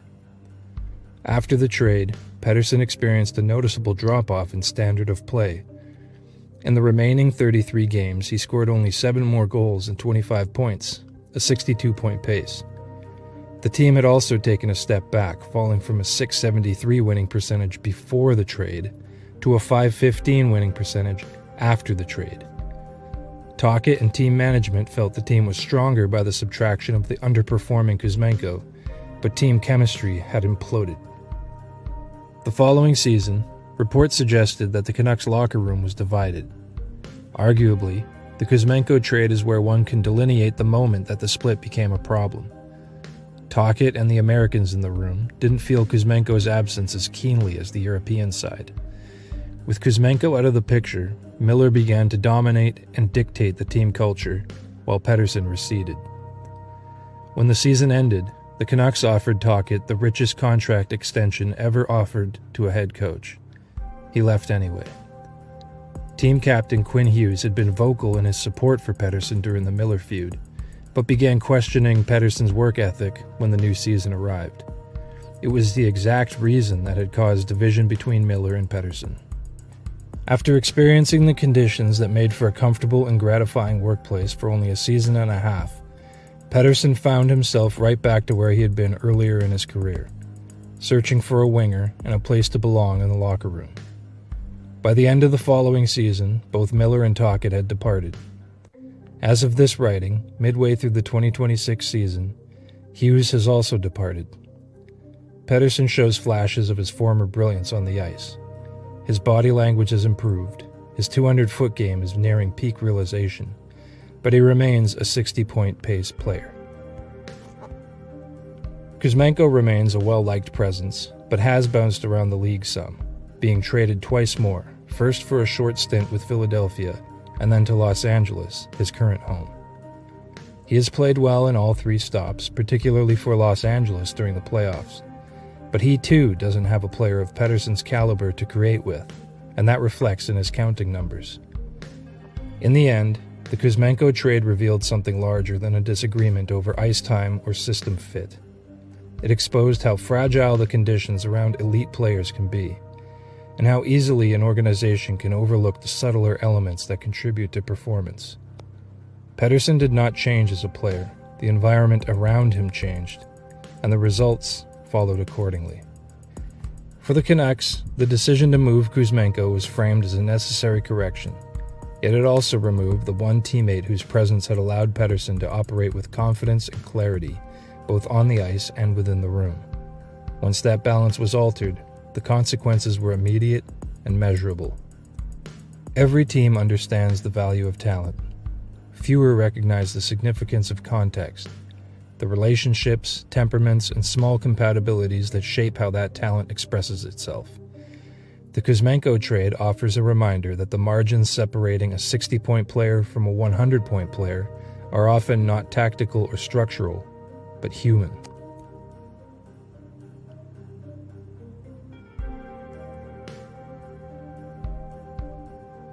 Training camp was finished. The season was set to open in 2 days, but the Kings still didn't trust any of their goaltenders, so they traded for an upgrade. What's a fair price for a starting goaltender? The Boston Bruins were content to receive a first-round pick. Los Angeles agreed, 1-for-1. It was a small trade of convenience, but the consequences of it would haunt one team and define the other for decades. In the summer of 1978, the Kings had lost their reliable starting goalie, Rogie Vachon, to free agency. For more on that story, see our previous video. The Kings' top two goalies going into training camp were career backup Gary Simmons and Mario Lessard, who had been the second-team All-Star for Springfield the previous season, but had never played an NHL game. Doug Keynes, Lorne Mulliken, Don Cutts, and Yves Archambault were even less proven. The pressure was on to get things right and get them done in a hurry. The Kings had a superstar center to build around in Marcel Dion and found themselves in win-now mode. They needed a proven commodity between the pipes. During the summer, the Kings tried to trade puck-moving defenseman Gary Sargent to Cleveland for Gilles Meloche. That didn't pan out. For a time, they considered signing free agent Czech goalie Vladimir Zarilla, though at 35, he was too old to fit into their plans. They still had several targets, including Chico Resch of the Islanders, Bernie Parent or Wayne Stevenson of Philadelphia, Wayne Thomas or John Davidson of the Rangers, and Gilles Gilbert or Ron Graham from Boston. Davidson was the goalie the Kings really wanted. They made a reasonable effort to get him, but the asking price was too high. The Kings weren't wrong in their assessment. Davidson would lead the Rangers to the Stanley Cup final that very season. With little leverage in the trade market, the Kings decided to wait for the preseason waiver draft to find a goalie. This was the time when teams would be forced to send their third goalie down to the minors and make decisions. Resch and Billy Smith were entrenched on Long Island. So were Parent and Stevenson in Philadelphia. That left the Bruins. The previous season, Bruins coach Don Cherry kept Jerry Cheevers, Gilbert, and Graham on the roster all year. Cheevers didn't have a contract for the coming season. Outside the rink, he ran a successful horse breeding and racing business. The Bruins hinted that Cheevers would be announcing his retirement soon. The truth, however, was far more manipulative. The Bruins would be forced to waive one of their three goalies before the season and lose him for a mere $25,000. With news of Cheevers' impending retirement, no team would touch him. It was assumed that Graham and Gilbert would be the tandem moving forward, with Boston seemingly reluctant to move either of them. The emergence of Dave Paro as a top minor league prospect lent an air of credibility to Boston's willingness to part with one of its tandem. The three-goalie system was awkward. Predictably, all three goalies were unhappy, as there wasn't enough ice time to spread around. Graham ended up playing the most. By game 50, he was the full-time starter. His counting numbers were the worst of the three, but his 26, 6, and 7 wins-loss record was phenomenal for a first-year NHLer. though he wasn't a rookie. After starring for the University of Denver, Graham had spent the previous 3 years as the Houston Aeros' top goalie. During that period, he had won 2 Ben Hatskin trophies as top goalie in the WHA and an Avco Cup, including playoffs MVP honors. The Bruins had tried to sign him 2 years earlier after his rookie season and WHA title run, but Graham turned down more money with the Bruins to stay in Houston. Graham started well in the 1978 playoffs, but lost his starter's job on a whim. The Bruins decided to rely on the experience of Cheevers after Game 2. Cheevers led them to a second straight Stanley Cup final that year. By all measures, Graham's first NHL season was a success. He was a proven commodity in the regular season, postseason, and had shown loyalty over salary to a team that wanted him. Kings GM George McGuire looked at Graham's body of work and decided to spend a first-round pick to bring him over to the West Coast. After the trade, Cheevers signed a new contract. The Kings had their goaltender of the future. At 28, Graham was 5 years younger than Vachon and was at the age that most goalies begin to hit their prime. But there were those in the hockey world who criticized the trade right away. Some thought Graham wasn't worth a first-round pick. When the season opened, attendance was down nearly 4,000 a game. The Kings had let Rogie walk in hopes of saving money. Early gate receipts showed a greater loss. A few in the sparse crowds chanted, "Rogie, Rogie," as Graham struggled in front of a porous defense. He allowed 28 goals in the first 6 games of the season. Reports indicate that despite the poor record, Graham played well. The Kings lost Sargent to free agency during the offseason. His ability to move the puck out of trouble was sorely missed. In game number 7 of the season, coach Bob Barry gave Lessard his first NHL start. Barry had been Lessard's coach in Springfield the previous year. He thought that Lessard had been the best goalie in the AHL and trusted him. Lessard responded with a shutout. He was just the 4th NHL goalie to pitch a shutout in his debut. He played even better in the next game, a 5-1 victory over Washington. During the performance, the thin Los Angeles crowd exuberated into spontaneous outbursts of "Mario, Mario." By the quarter mark of the season, Lessard took over the starter's job. He finished the year with an .894 save percentage in 49 appearances and helped the Kings into the playoffs. Graham, meanwhile, finished the year with an .862 save percentage in 34 appearances. In late June, it was announced that the NHL Amateur Draft would be rechristened the Entry Draft, as NHL teams would be selecting underage players who had spent the year in the WHA. The league also decided to lower the age of eligibility from 20 to 19 years old. This meant that the 1979 Entry Draft would feature 2 draft classes worth of talent. The Kings finished the year with the 8th worst record in the league, and so the 8th overall pick in the draft would go to Boston. Bruins GM Harry Sinden had identified his man. He was a 90-point junior defenseman, a first-team All-Star.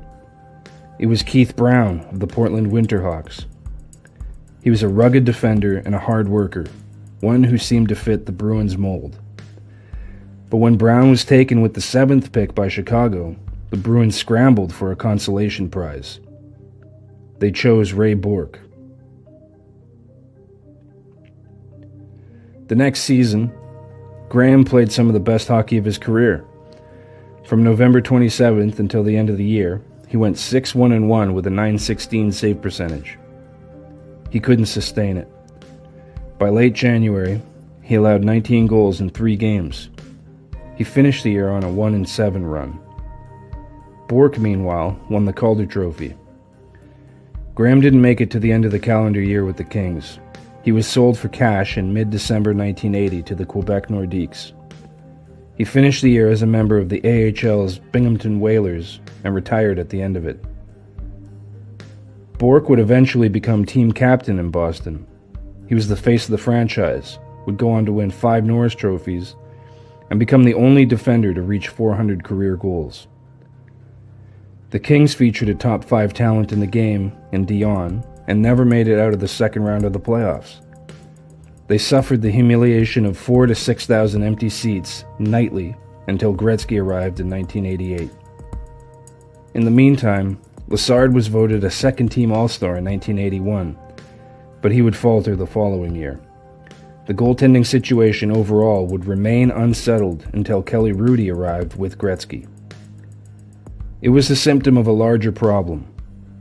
Owner Jack Kent Cooke had been one of the most vocal and hands-on owners in the league.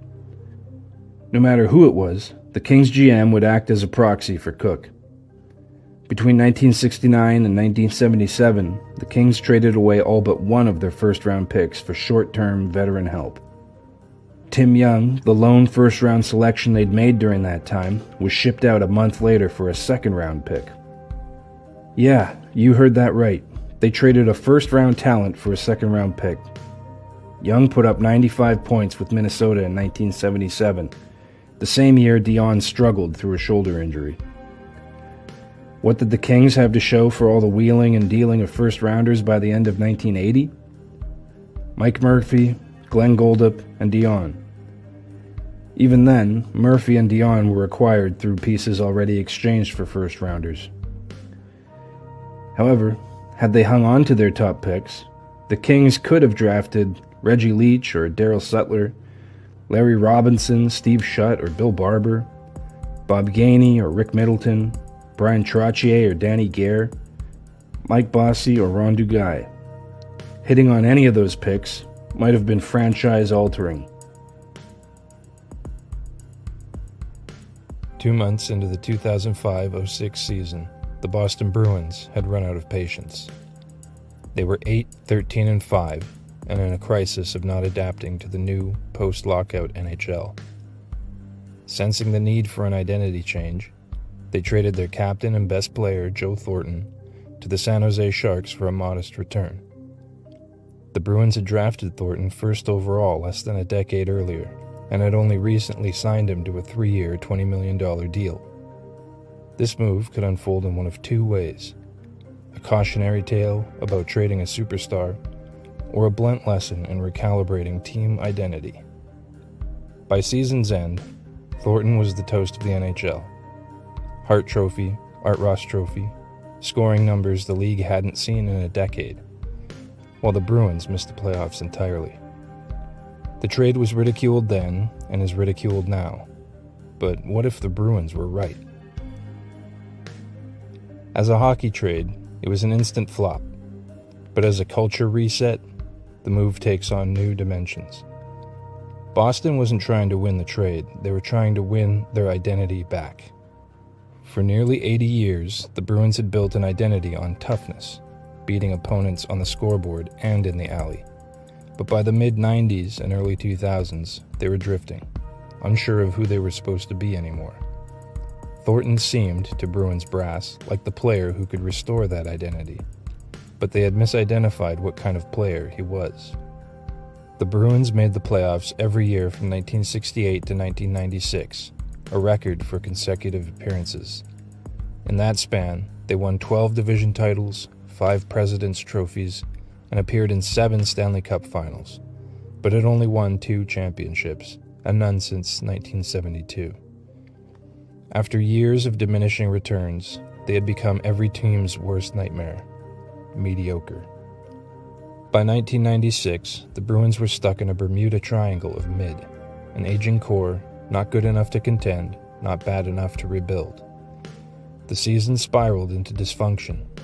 Head coach Steve Kasper benched veterans Cam Neely and Kevin Stevens for an entire game, and Boston limped into the playoffs only to be brushed aside by the upstart Florida Panthers. Then, when things couldn't appear to get any worse, the bottom fell out completely. Neely, still their top forward, was forced into early retirement before the season started, and by its conclusion, the Bruins found themselves out of the playoffs for the first time in 30 years. Not only did they miss the playoffs, they finished dead last in the 26-team league, something they hadn't done since there were only 6 teams. Kasper was fired, and management's preferred replacement candidate, Boston University coach Jack Parker, rejected the club's job offer to join. But out of the chaos, a ray of hope appeared when the club won the draft lottery and retained the right to choose first overall in that summer's entry draft. There were a number of blue-chip prospects in the draft pool that year, but the consensus number one prospect was big Joe Thornton of the Sioux Greyhounds. At 6'4", Thornton already had the kind of size the Bruins were looking for. On paper, he seemed like the perfect fit for the Boston Bruins mold. Or so they thought.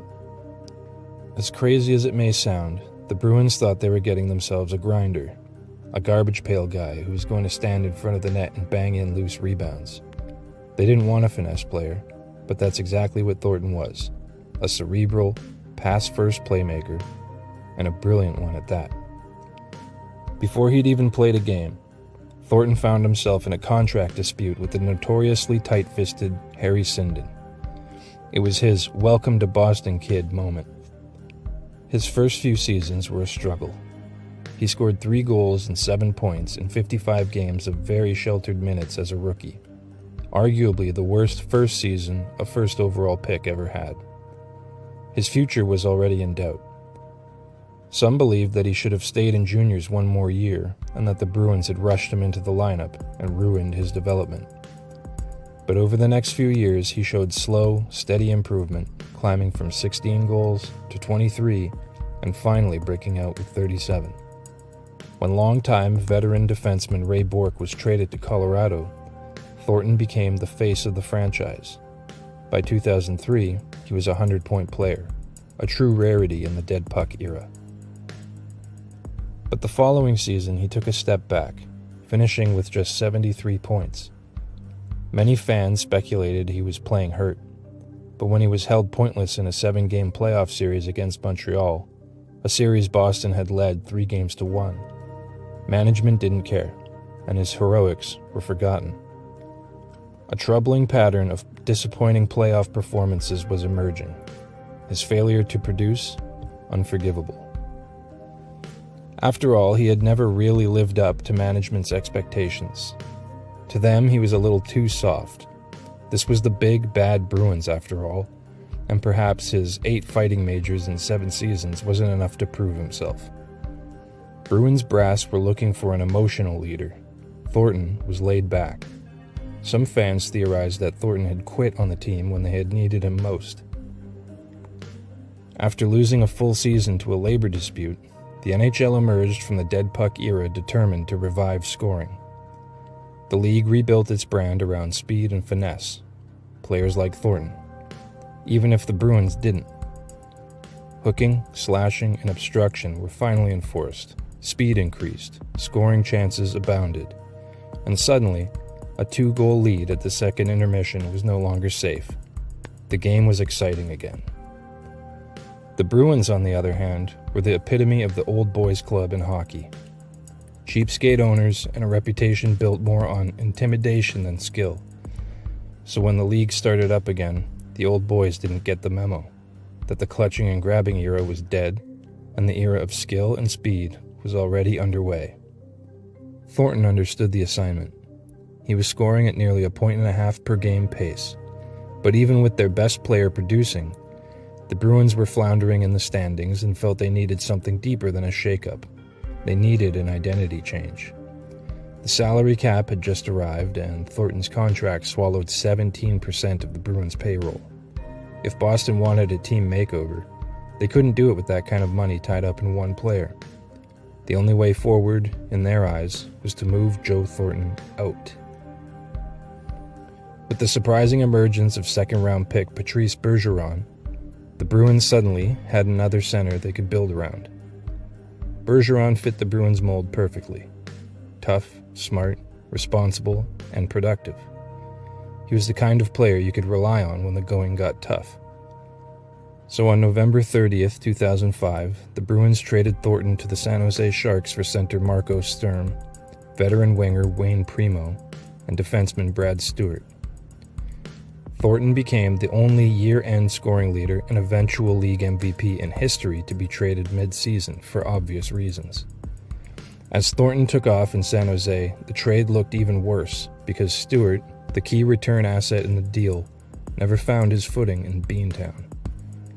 The trade was so bad, the post-trade results so lopsided, that by March of 2006, it cost GM Mike O'Connell his job. The Bruins never got back into the playoff race. They finished with the 5th overall pick and selected Phil Kessel.